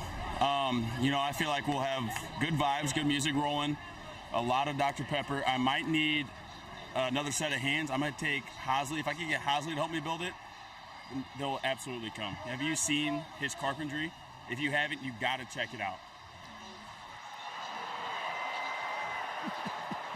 Duly noted, Noah Niznik. If you build it, the Savannah Bananas and Niz Nasty will certainly come. The Southpaw entered June with a 3.62 ERA. As you can see, that has ballooned up to 6.87. It was the worst month in his illustrious Banana Ball career, and he has got to be thrilled to turn the calendar over to July. Yeah, and the oddest part about the whole ordeal, Noah Nisnik, as unlucky as they come, 9 1/3 innings pitched in June. He allowed 6 home runs, and certainly when you consider pitching in Autzen Stadium, it did not help matters for Noah Nisnik. Nonetheless, he has struggled a lot against right-handed batters this season. Lefties batting .208 against Niz, but righties batting over .370 against him this year. Right on cue, Darian McDowell with a rainmaker straight away center. Solo shot. And what a counter punch by the Firefighters. Well, it might be flying under the radar, but Darian McDowell has been one of the better bats for the Firefighters across the last couple of weeks. He had a .714 slugging percentage in the month of June. 5 of his 9 hits went for extra bases. And now for a second straight game, facing off against the Savannah Bananas, he leaves the yard. Fireworks continue to go off on the eve of the 4th of July here in Iowa City. Big-time fireworks from Premium.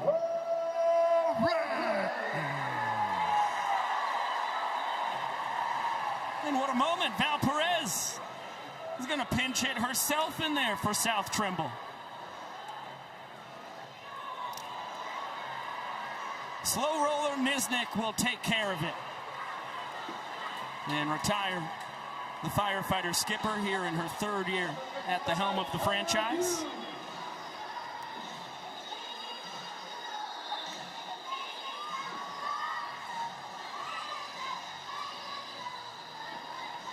Can't wait to see how Val's first season in the WPBL will be signed by the New York squad.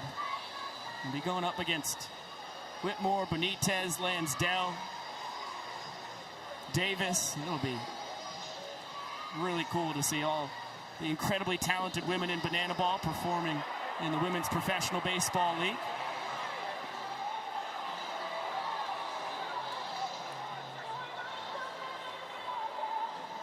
Ball and 2 strikes on Tyner Hughes.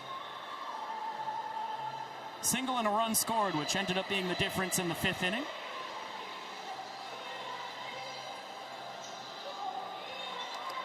Able to fight off the breaking ball. It's part of a three-ish pitch mix from Nisnik. It's primarily fastball, changeup, curveball. He'll work a cutter in from time to time, especially in on the hands of righties. Very catchable ball for the fans. They come up empty. We'll get another 1-2.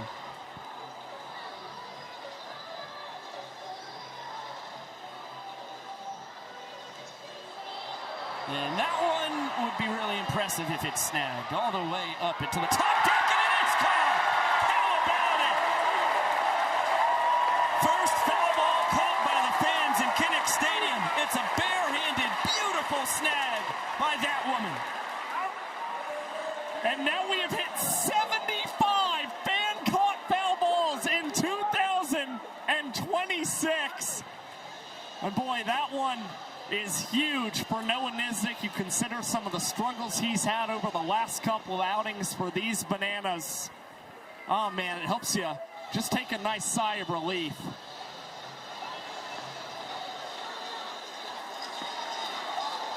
Noah Nisnik so thrilled about it.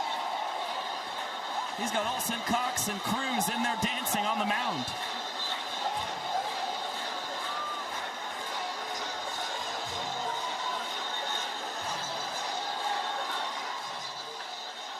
Maxwell fouls that off the netting.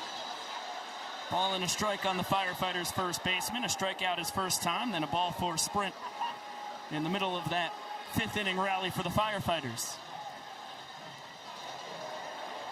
Can't hold up on the curveball.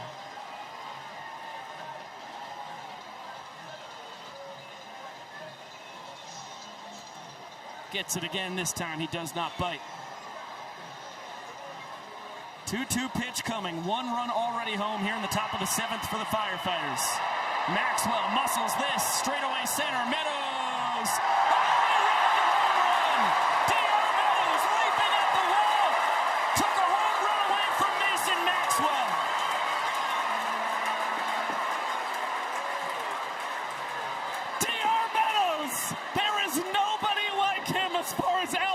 Bananas are concerned, one of the highlight plays of his entire Banana Ball career, robbing Maxwell of the home run right up against the wall.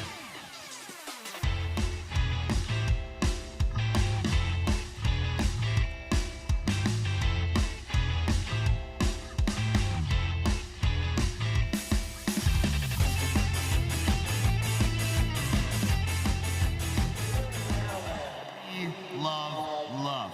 And for all the married couples here, you know, they say that as love goes on and as we age, Holy mackerel, YouTube. That's one of the better plays we have seen in Banana Ball history. And just one play before it, the foul out to the fan was a DQ shake snag. Fan who caught the foul ball won free DQ for their row, and you can win at home by scanning this QR code to download the DQ app and earn your own rewards. I thought it was the woman next to him who made the snag. I apologize to that young gentleman.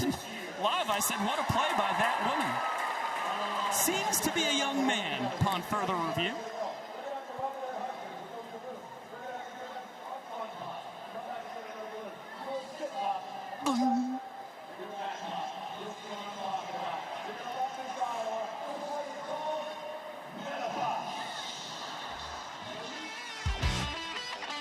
Welcome back to Banana Ball Live on True TV and HBO Max. Bottom of the 7th inning coming. It's been a heck of a trick play battle so far tonight.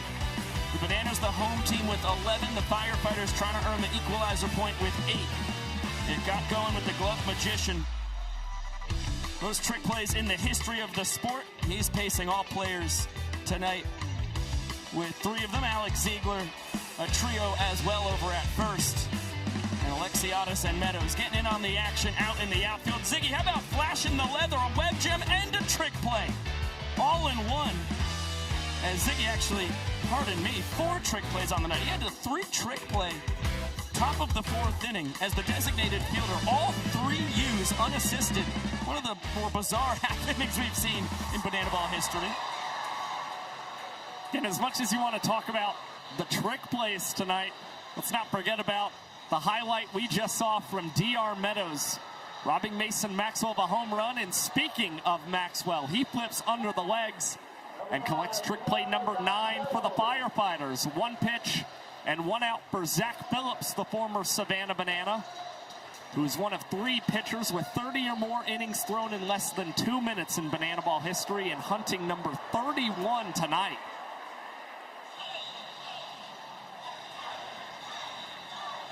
Meadows survives the foul ball into the stands. Going up against his former teammate. Bananas lineup turns over for the 3rd time. Pop out and a strikeout so far tonight for DR.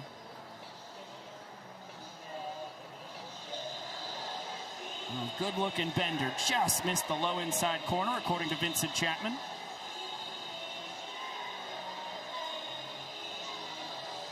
And that one up and out. 3-1 count as Meadows squares off against the former Kansas City Royals minor leaguer. Opportunity for EJ. He gobbles it up and fires a strike to Mason Maxwell in plenty of time.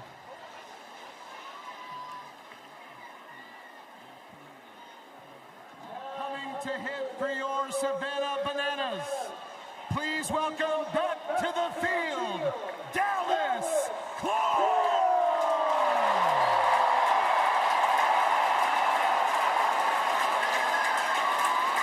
Well, Dallas Clark is a heck of an athlete.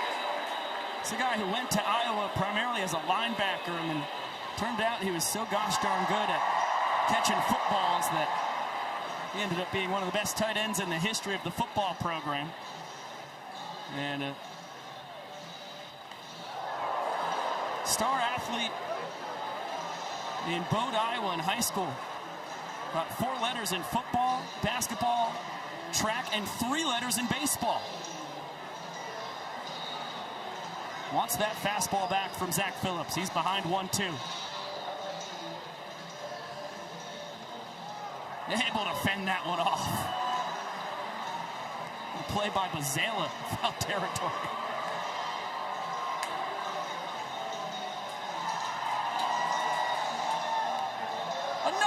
ball from Dallas Clark.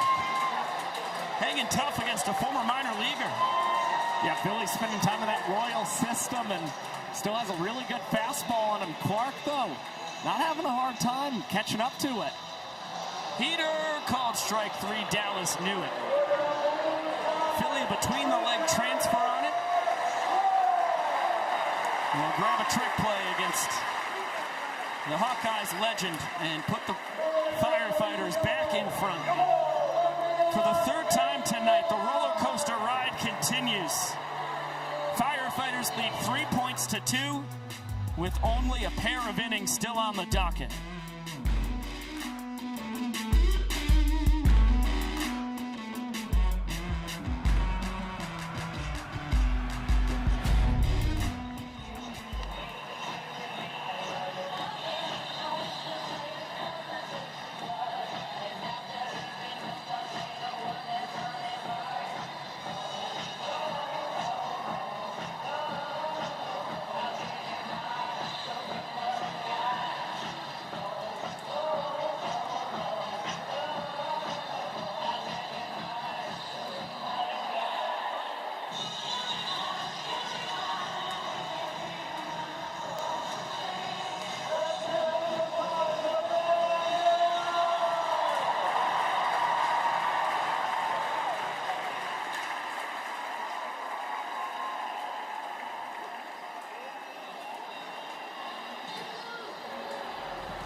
Presented by Tropical Smoothie Cafe. Right back into the action. Fastball for a called strike on Dakota McFadden, making it 0-2. As Big Allen sat off. Third banana out of the bullpen. Former Seattle Mariners minor leaguer here in his rookie campaign in the sport. Mariners 9th round draft pick out of Ridgely, Maryland.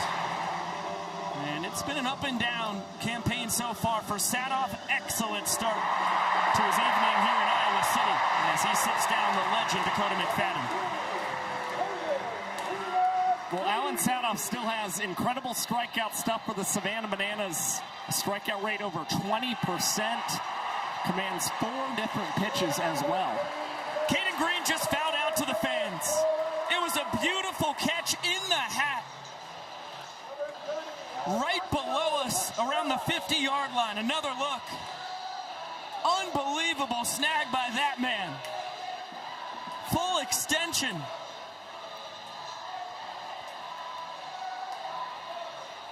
Snags it in the cap for out number 2.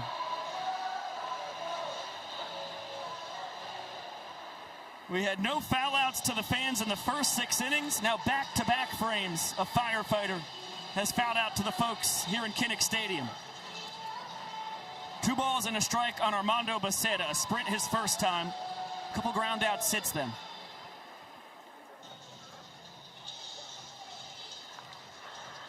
Wow. Sadoff, a wild attempt. He comes up empty, but Cox and Ziegler behind him. Their second double trick play of the evening. Trick plays 4 and 5 for Cox and Ziegler, respectively. And not only do you get a pair of trick plays, you get a sub-2-minute inning from the Banana Ball rookie. Sadoff, 1 minute and 52 seconds for the Savannah Bananas tonight. Turn on your flashlights on your phones, and we're going to light up the sky here in Iowa City. Everyone, turn on your flashlights, and we're going to sing as loud as we can, A Little Yellow. Here we go.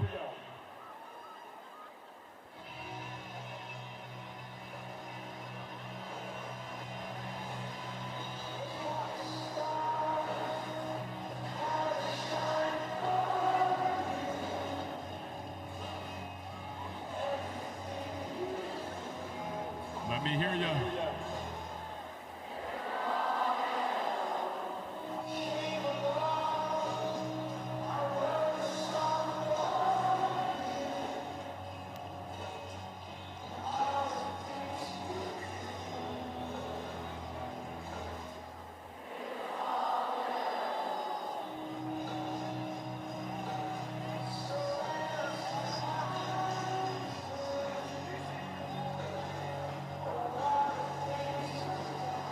one more time.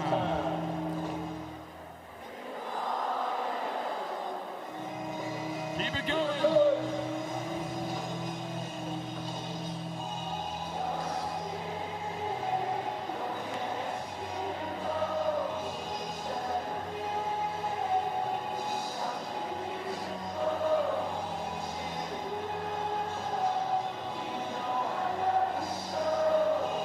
We love you so much, Banana Nation. Now let's go, Bananas!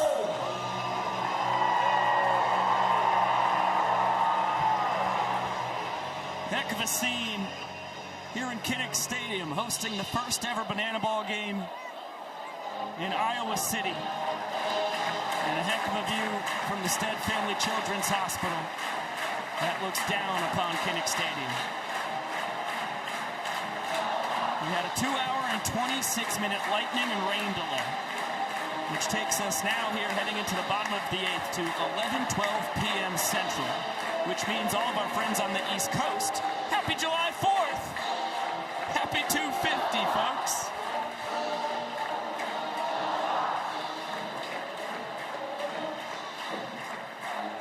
Tough for me to tell what's on the blue sign there. It was bananas, something, or on fire. To be determined. That's under review.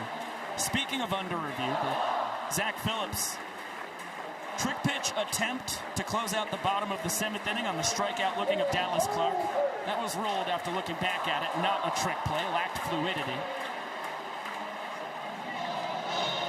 As that's another foul out to the fans. You've got to be kidding me. The folks here putting on a heck of a defensive display in the late innings. Dan Oberst is retired. And now Dan Oberst is the outright leader in foul-outs to fans this season. He has done it 4 times for the Savannah Bananas. That's somewhat of a penalty that comes with playing in so many football stadiums. But these folks here in Iowa have really brought it tonight, especially when you consider across 2 games in Eugene last weekend, only 1 fan caught a foul ball for an out.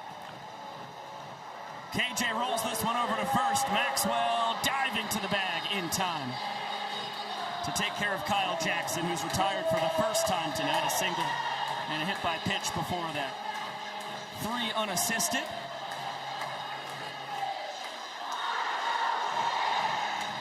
And now Reese Alexiadis digs in. Takes his turn representing the inning-winning run here in the 8th. Ground out and a strikeout so far tonight for Super Reese. Phillips, an inning and 2/3 scoreless relief against his former team, which is more of the same here in 2026. That makes it 6 2/3 innings of just 1 earned run ball. 6 hits, a sprint, 4 Ks. Zach Phillips has punished the Savannah Bananas for letting him slip to the 6th round and get nabbed by the Firefighters. Alexiadis will earn the sprint, a big turnaround first, and he will stop right there. Great sprint defense by the Firefighters. All 7 fielders behind the pitcher and catcher. Puts the ball in short action.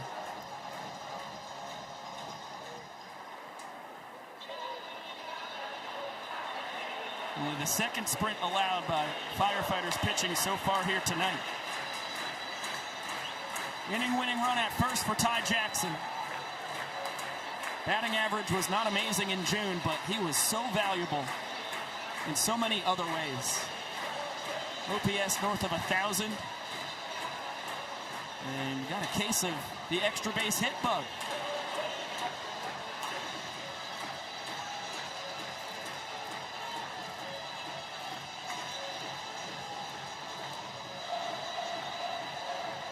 Top of the strike zone, Philly ahead 1-2.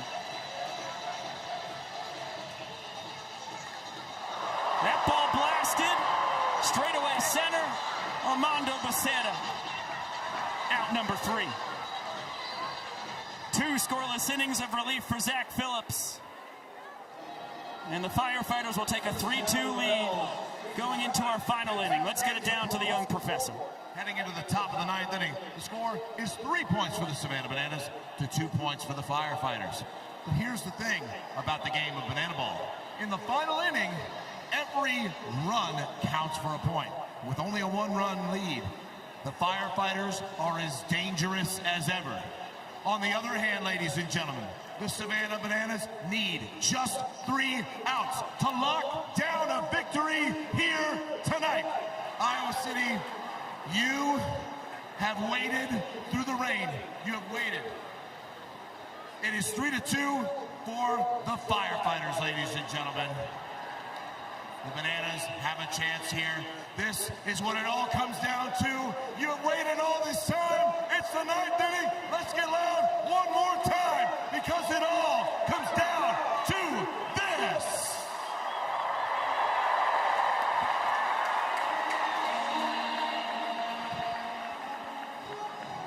To the 9th inning we go.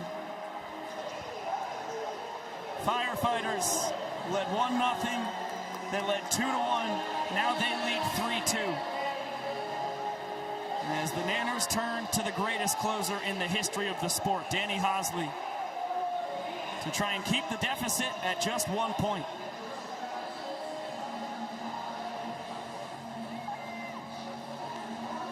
Video game numbers for Hosley here in his 4th World Tour. Well, you see on your screen the lowest earner run average in the Banana Ball Championship League. See 34 strikeouts on your screen. Danny Hosley has a strikeout rate of over 30% this season in Banana Ball, leading all pitchers. That's what the Bananas are hoping they'll get from Danny Do-It-All, especially with these interesting dimensions. And in the final inning, hopefully you get a strikeout of the side from Danny Hosley and don't see anything put in play. That's kind of the perfect outcome, as the Equalizer Point wasn't earned by the Firefighters. You're not in need of trick plays anymore if you're the Savannah Bananas. You're just hoping you can lean on Hosley's elite ability to K batters. Meat of the order here to swing it for the Firefighters. 3, 4, and 5. Sparks, Jones, and Cornett. And Lamar ahead, 2 balls, no strikes. Walk off, or check that, 2-run homer that led to the inning win back in the 1st. Since then, a fly out and a ball 4 sprint.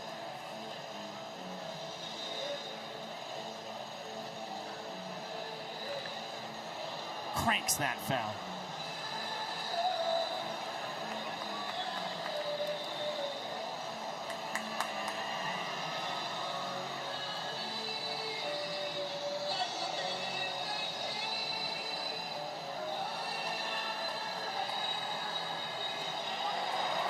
And a swing and a miss.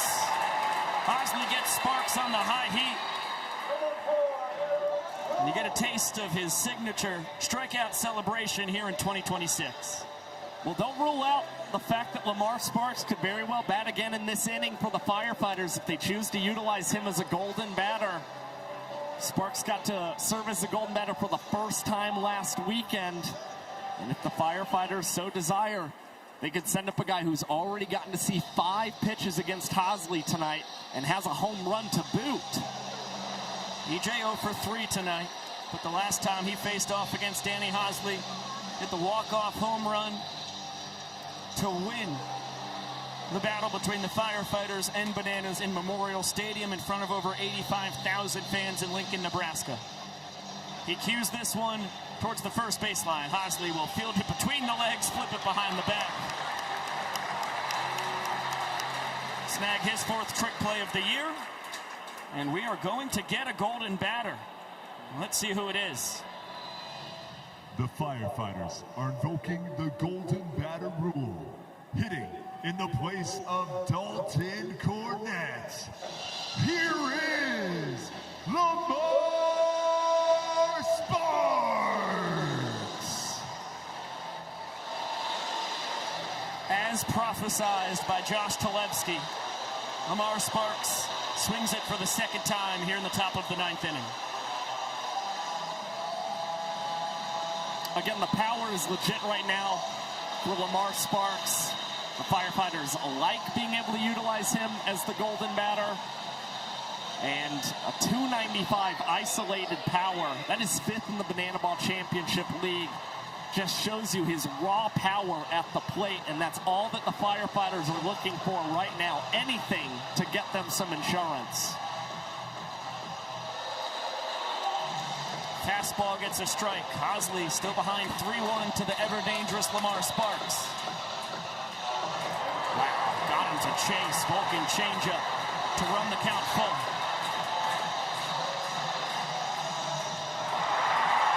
Changeup foul away, we'll do it again.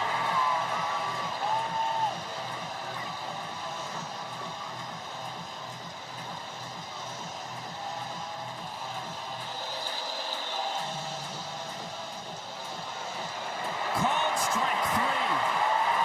Hosley drops it in there. Freezing Sparks, who he strikes out twice in a perfect top of the ninth. Well, that's just a banana ball oddity at its finest. Lamar Sparks had only struck out once across his last 14 games. He wound up striking out twice in the same inning against Danny Hosley. Tremendous location, and Hosley getting to celebrate with his best friend Ty Jackson after a clean ninth.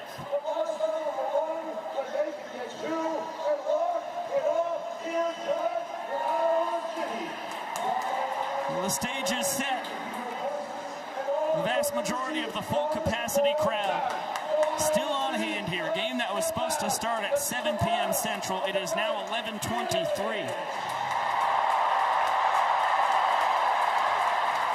And what a game they have gotten. It all comes down to Bill Leroy, Ryan Cox, and Robert Anthony Cruz due to swing it in the bottom of the ninth inning against Johnny Hummel, who owns 7 of the Firefighters' 8 saves this year. And was a perfect 2 for 2 in his save attempts in June. Yes, still has a 105 ERA plus this season, indicating he's been 5% better than the tour average pitcher. Has a strikeout rate at nearly 21%. That is 10th in banana ball amongst all pitchers. But Hummel was a little shaky in the month of June. 7 earned runs in 7 innings pitched. The Savannah Bananas are invoking the Golden Batter Rule. Hitting in the place of Bill Leroy is the Savannah Bananas Golden Batter. Please welcome Dan Oberst. It just takes one swing to tie this game. So Tyler Gillum goes to his 8-year banana. The DH, Dan Oberst, 1 for 3 tonight. Came into the evening hitting .400, third best in the sport, only behind Justice and Lyda. His 9 home runs is now 10. Oh my goodness! A one-way ticket to the seats. It only took one swing. We're tied at 3. Dan Oberst went home on the very first pitch from Johnny Hummel to tie this ball game and collect 10 home runs on his 2026 campaign. He's been the guy who has been the one-man wrecking crew for this Bananas offense over the last couple weekends, and now he is 4 for 7 as the Golden Batter this season. And that's the first time the Bananas have ever had a home run come from their Golden Batter in franchise history. I'd say that was at a perfect time. Who else but the 2021 Gulf South Conference Player of the Year? Legend of the sport. The team's all-time leader in long balls. Oberst, his 34th career home run in his tenure with the Savannah Bananas in the sport of banana ball. And now Ryan Cox, whose home run won the 3rd inning for the Nanners, represents the game-winning run. 2-1 from Hummel. Peter scrapes the outside corner. Got to look out for fastball, curveball, slider. It looked like it was the slider that Oberst sent to the land of good and plenty, as it's a turf cutter to Trimble. 1 away here in the last of the ninth.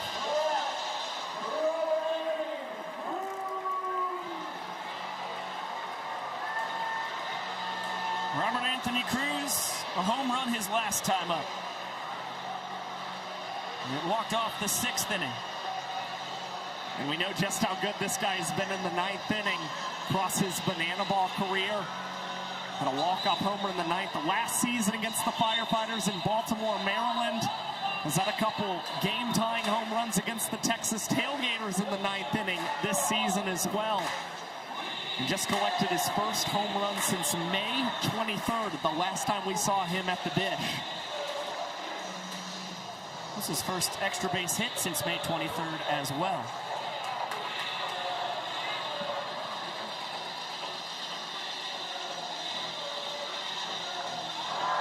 He watches this. High to right. McDowell for out number 2.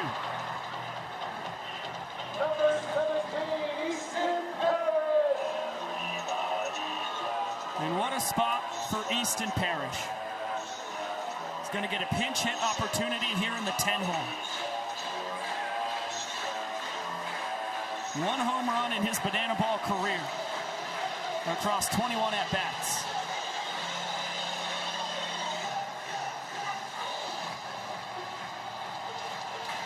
The stage is set for EP.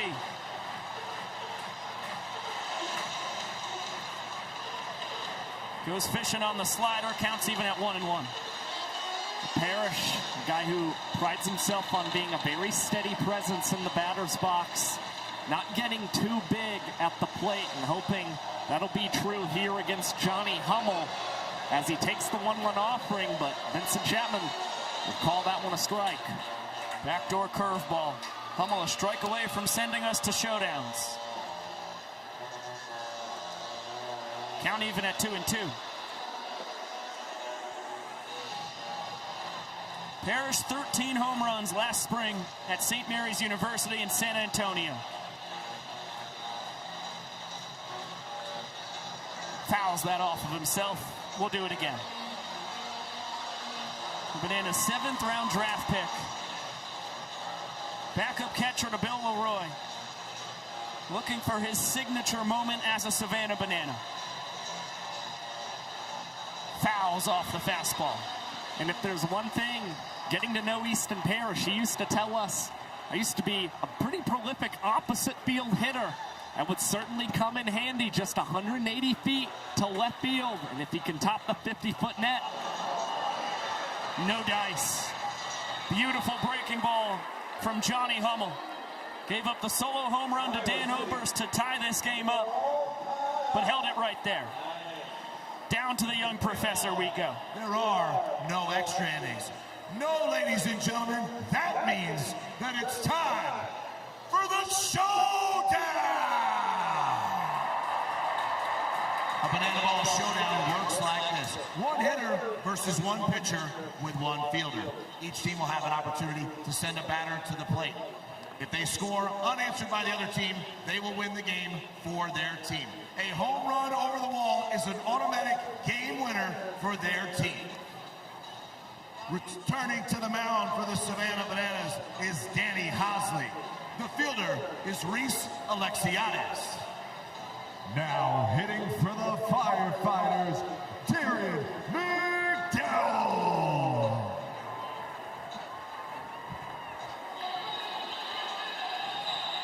Premium was the hero for the Firefighters last Saturday night in Fargo, North Dakota. Came up in round 2 of showdowns and helped the Firefighters remain perfect. 3-0 in games that go to showdowns, with the first ever ground rule double in banana ball history in showdowns.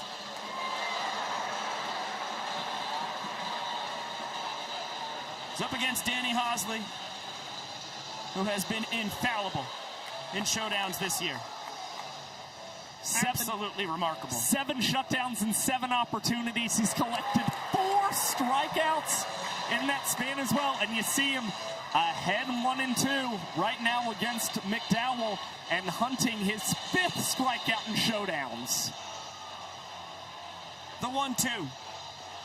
High and tight. It's 3 more shutdowns and 2 more strikeouts than anybody else in the sport. McDowell able to get a piece of the Vulcan changeup. Reese Alexiades, the defender, is playing on the right side with the short porch to left. The 2-2. It's just a little squibber. Leroy will grab it. Fire it over to Alexiadis. The tag on McDowell. And Hosley remains perfect in showdowns. Now 8 for 8 here in his 4th World Tour.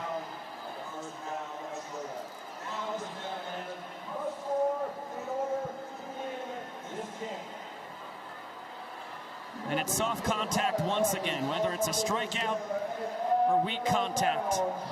Hosley is superhuman when we get bonus banana ball. And it's just one of those situations where he's been doing this since 2023. This is kind of routine for him at this point. I don't think that you're going to see any spike in the blood pressure for Danny Hosley when he's pitching in showdown tiebreakers. Meanwhile, Johnny Hummel's got to now match what Danny Hosley was able to do. As you saw on your screen, both of these teams 3-0, undefeated in showdowns this season. In some way, something is going to give. One team will finally fall, and one team will be the last one standing when it comes to continuing that win streak in showdowns this year. The other 4 teams in Banana Ball all have at least one loss in showdowns. These are the only undefeated teams when it comes to showdowns here in 2026. And Kyle Jackson has his chance to shine. Fastball at the knees for strike 1.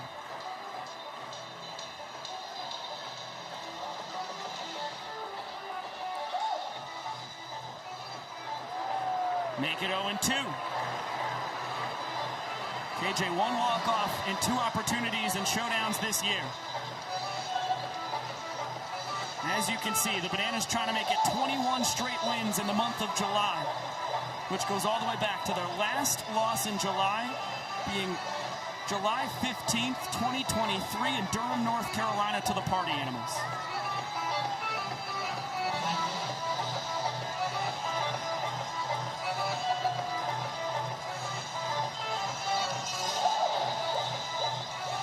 One-two from Hummel to KJ. Foul at the dish. We'll do it again. Well, the Bananas could have gone to the righty trying to conquer the 50-foot net, but they're just hoping Kyle Jackson can pull one into right field with all that room and hustle it out to end this game and extend their winning streak in July. Count even at 2 balls and 2 strikes.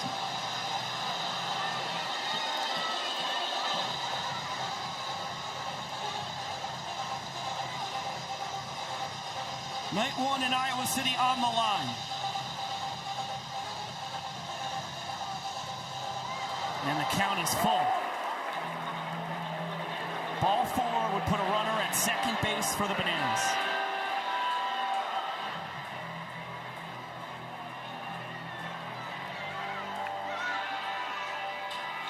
Payoff. Swing and a miss. KJ goes around. Johnny Hummel, showdown shutdown. We're going around 2. Now 3 for 4 in showdown shutdowns this season.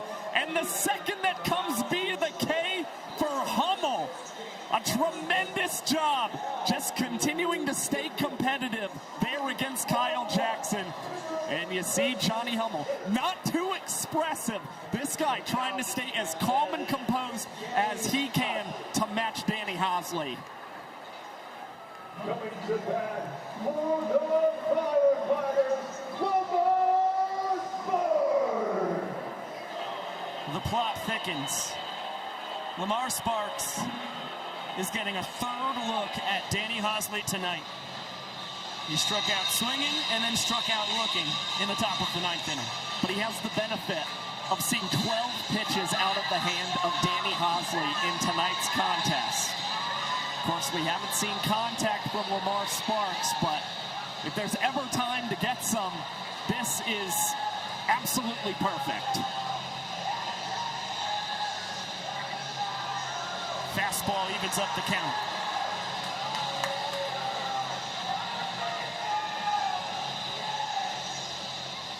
Sparks back ahead, 2-1.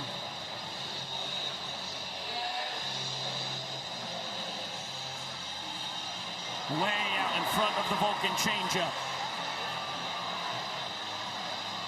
Sparks is going to have to figure out that pitch. Bounces this one off the short wall and left.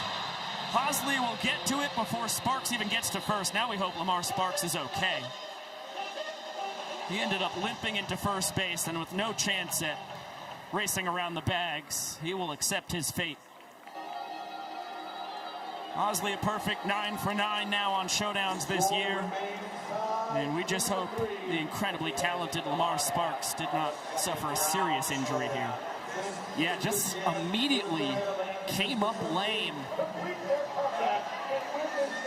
Trying to hustle out of that batter's box. You see a hop skip after just a couple steps.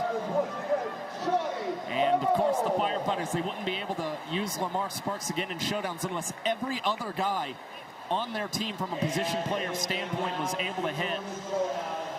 Again, we just hope that Sparks is going to be okay and able to play in tomorrow's ball game.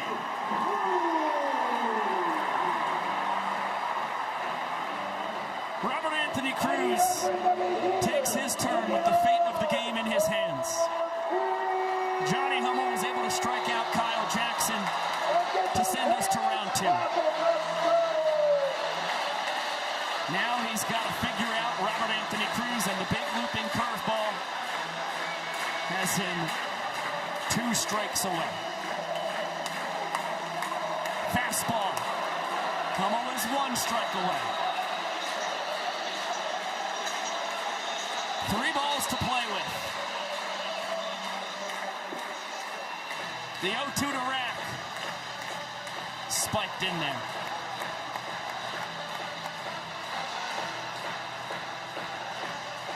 Cruz the homer that won the 6th inning for the Bananas. Now he looks to win the game. The 1-2. Swing and a miss! Johnny Hummel again! To the bender! Back to the dugout goes Rack! We're headed to round 3! Hummel drops the hammer against Robert Anthony Cruz! Another pitch in the turf. The Bananas, both Jackson and Cruz expanding their zones, and they go down via the K, as now the bags will be juiced here in round 3.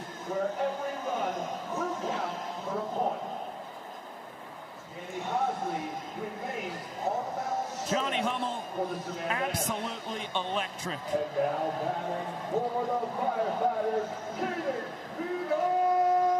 There will be a firefighter at every base. And Danny Hosley, who is a perfect 9 for 9 on the year in showdown shutdowns, will have his tallest task yet. Every runner that scores will count as a point. And as always in showdowns, if you can leave the yard, you win the game instantly. Foul ball from Caden Green. The sophomore superstar here in Banana Ball. The heartbeat of this Firefighters team. Grounds this one to the left side. It will score at least 1. Now make it 2. Alexiadis fires in. Leroy on a hop. Keeps the damage at just that.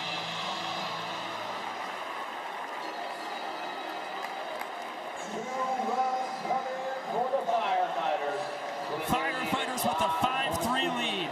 Peanut does his job, puts the ball in play, and puts the pressure on the Bananas offense. Yet again, the strategy. Going to see what it looks like for the Bananas. They've been trying to send these lefties up so they can get a ball rolling into right field that hopefully plates a bunch of guys. Bananas, not many lefties left. They could go with Max Young Goldberg, Jackson Olsen as well, Ryan Cox perhaps, but it might be time for them to just go to their best bat in Dan Oberst and see what kind of damage he can do, as the Firefighters are turning to the man who delivered them a win in their last game against the Indianapolis Clowns. Austin Temple had never pitched in showdowns, and he had 2 shutdowns, which included striking out Jackie Bradley Jr. to deliver a series split in Fargo, North Dakota. Former collegiate Banana Summers of 2018 and 19, former Houston Astros minor leaguer. The stuff is as good as anybody in the sport. It's all about the control. And he will face off against the Bananas' best hitter. Now, KJ and Cruz are phenomenally talented hitters at that. I was shocked Dan Oberst was not used in the first 2 rounds. But now he gets to swing it with the game on the line as the fastball is poured in for strike 1. 2 runs tie it, 3 rounds win it for the Bananas. Oberst down to the Manor's final strike. It's that deadly curveball from Temple. The pitch he got JBJ on last Saturday night in Fargo. Oh, Dan Oberst wanted it and thought better of it.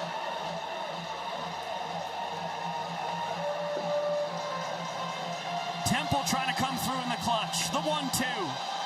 Swing and a miss! Austin Temple strikes out Dan Oberst! The Firefighters!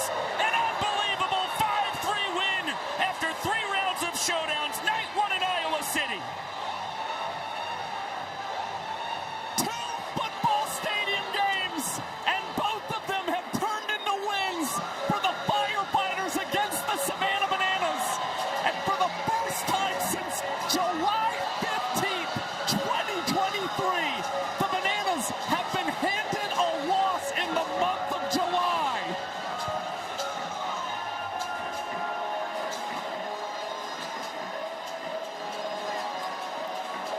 Stupendous, gutsy victory by the Firefighters.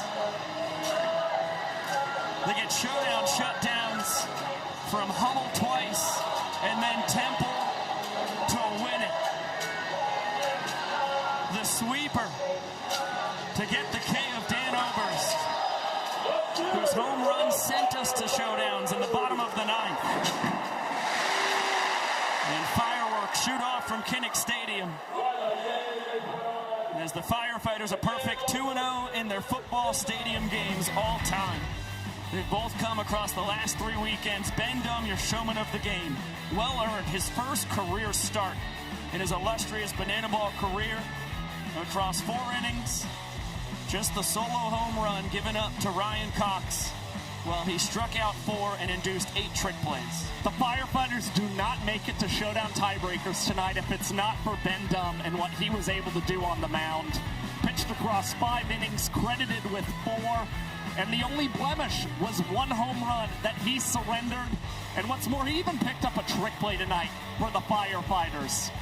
Again, this isn't a spot that he's very familiar with throughout his entire baseball and now banana ball career. But of course, big-time players step up in really big moments, and the former Twins and Braves minor leaguer delivered and helped lead the Firefighters to this crucial victory. Let's get it on down to Zach Staten. Gentlemen, it's been a long time since I've been in this huddle, and boy, it's never felt sweeter. Austin Temple at his back-to-back nights with showdown shutdowns to win the game. What has taken you over in Fargo and right here in Iowa? The boys set it up for us and just wanted to close the door, didn't want to let them down, so went out there, gave it my all, and got the job done. You went from not pitching at all in Fargo to now being put in the biggest spotlight moments and coming through. What does that mean to you and the trust that they have to put you in the spotlight? Yeah, to trust all the other guys to, get us here and do their jobs, and then it's amazing that they trust me in that spot, so just got to execute when I get in. He's the showdown shutdown, the guy who started for the first time in his banana ball career, Ben Dum. He went 5 in our hearts and minds. He went 4 in the stats. Ben Dum, how do you feel right now? I'm feeling good. It was good to get out there at the beginning of the game again. It's been a really long time, but my gosh, that was just such a team effort out there, just all around. The boys on the mound we shoved, and Zachary Bridges right there. That game, as good as the pitchers looked out there, that game goes to Zach. Jesse Cole, you want to come in here too while you're at it?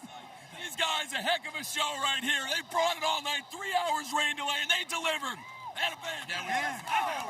Ben Dum, what were your nerves like watching? In the end, there's Johnny gets out of the 9th, 2 showdown shutdowns, and then Temp brings it home for you. My freaking heart was beating out of my chest, but I had all the faith in the world in those boys at the back end of the game. So they came in there and did their job and shut it down. Everyone did their job tonight. And big shout out to Zach Bridges behind the plate calling the game for us.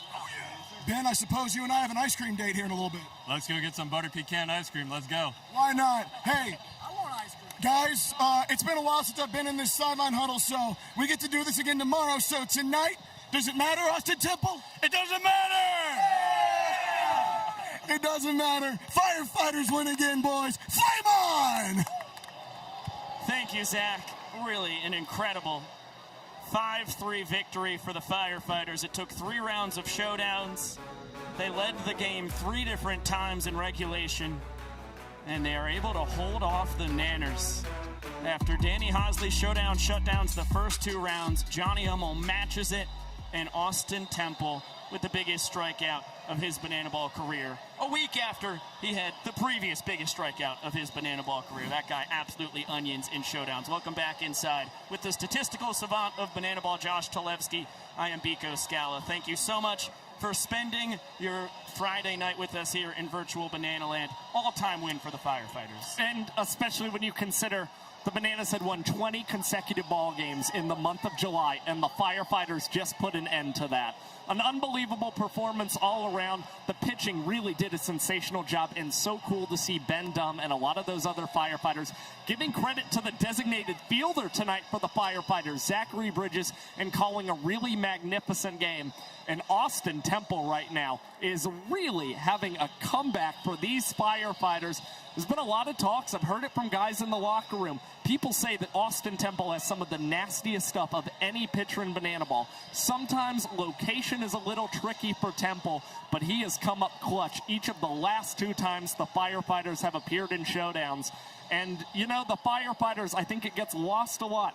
But this team, throughout their entire franchise history, they've only lost 1 time in showdown tiebreakers. This team just steps up when they need to in these big moments, and they did it yet again to lift themselves over the Bananas tonight. His teammates and opponents alike say that Austin Temple is just about as nasty as you can build a pitcher in the entire sport of baseball or banana ball, and he showed you why here tonight. We will be back in action tomorrow evening, same place. It'll be on the Roku Sports channel, and as always on the Savannah Bananas YouTube channel as well. A massive shout out to our entire cast and crew. Thank you to our control room, as it is now well past midnight on July 4th. Again, happy July 4th, everybody.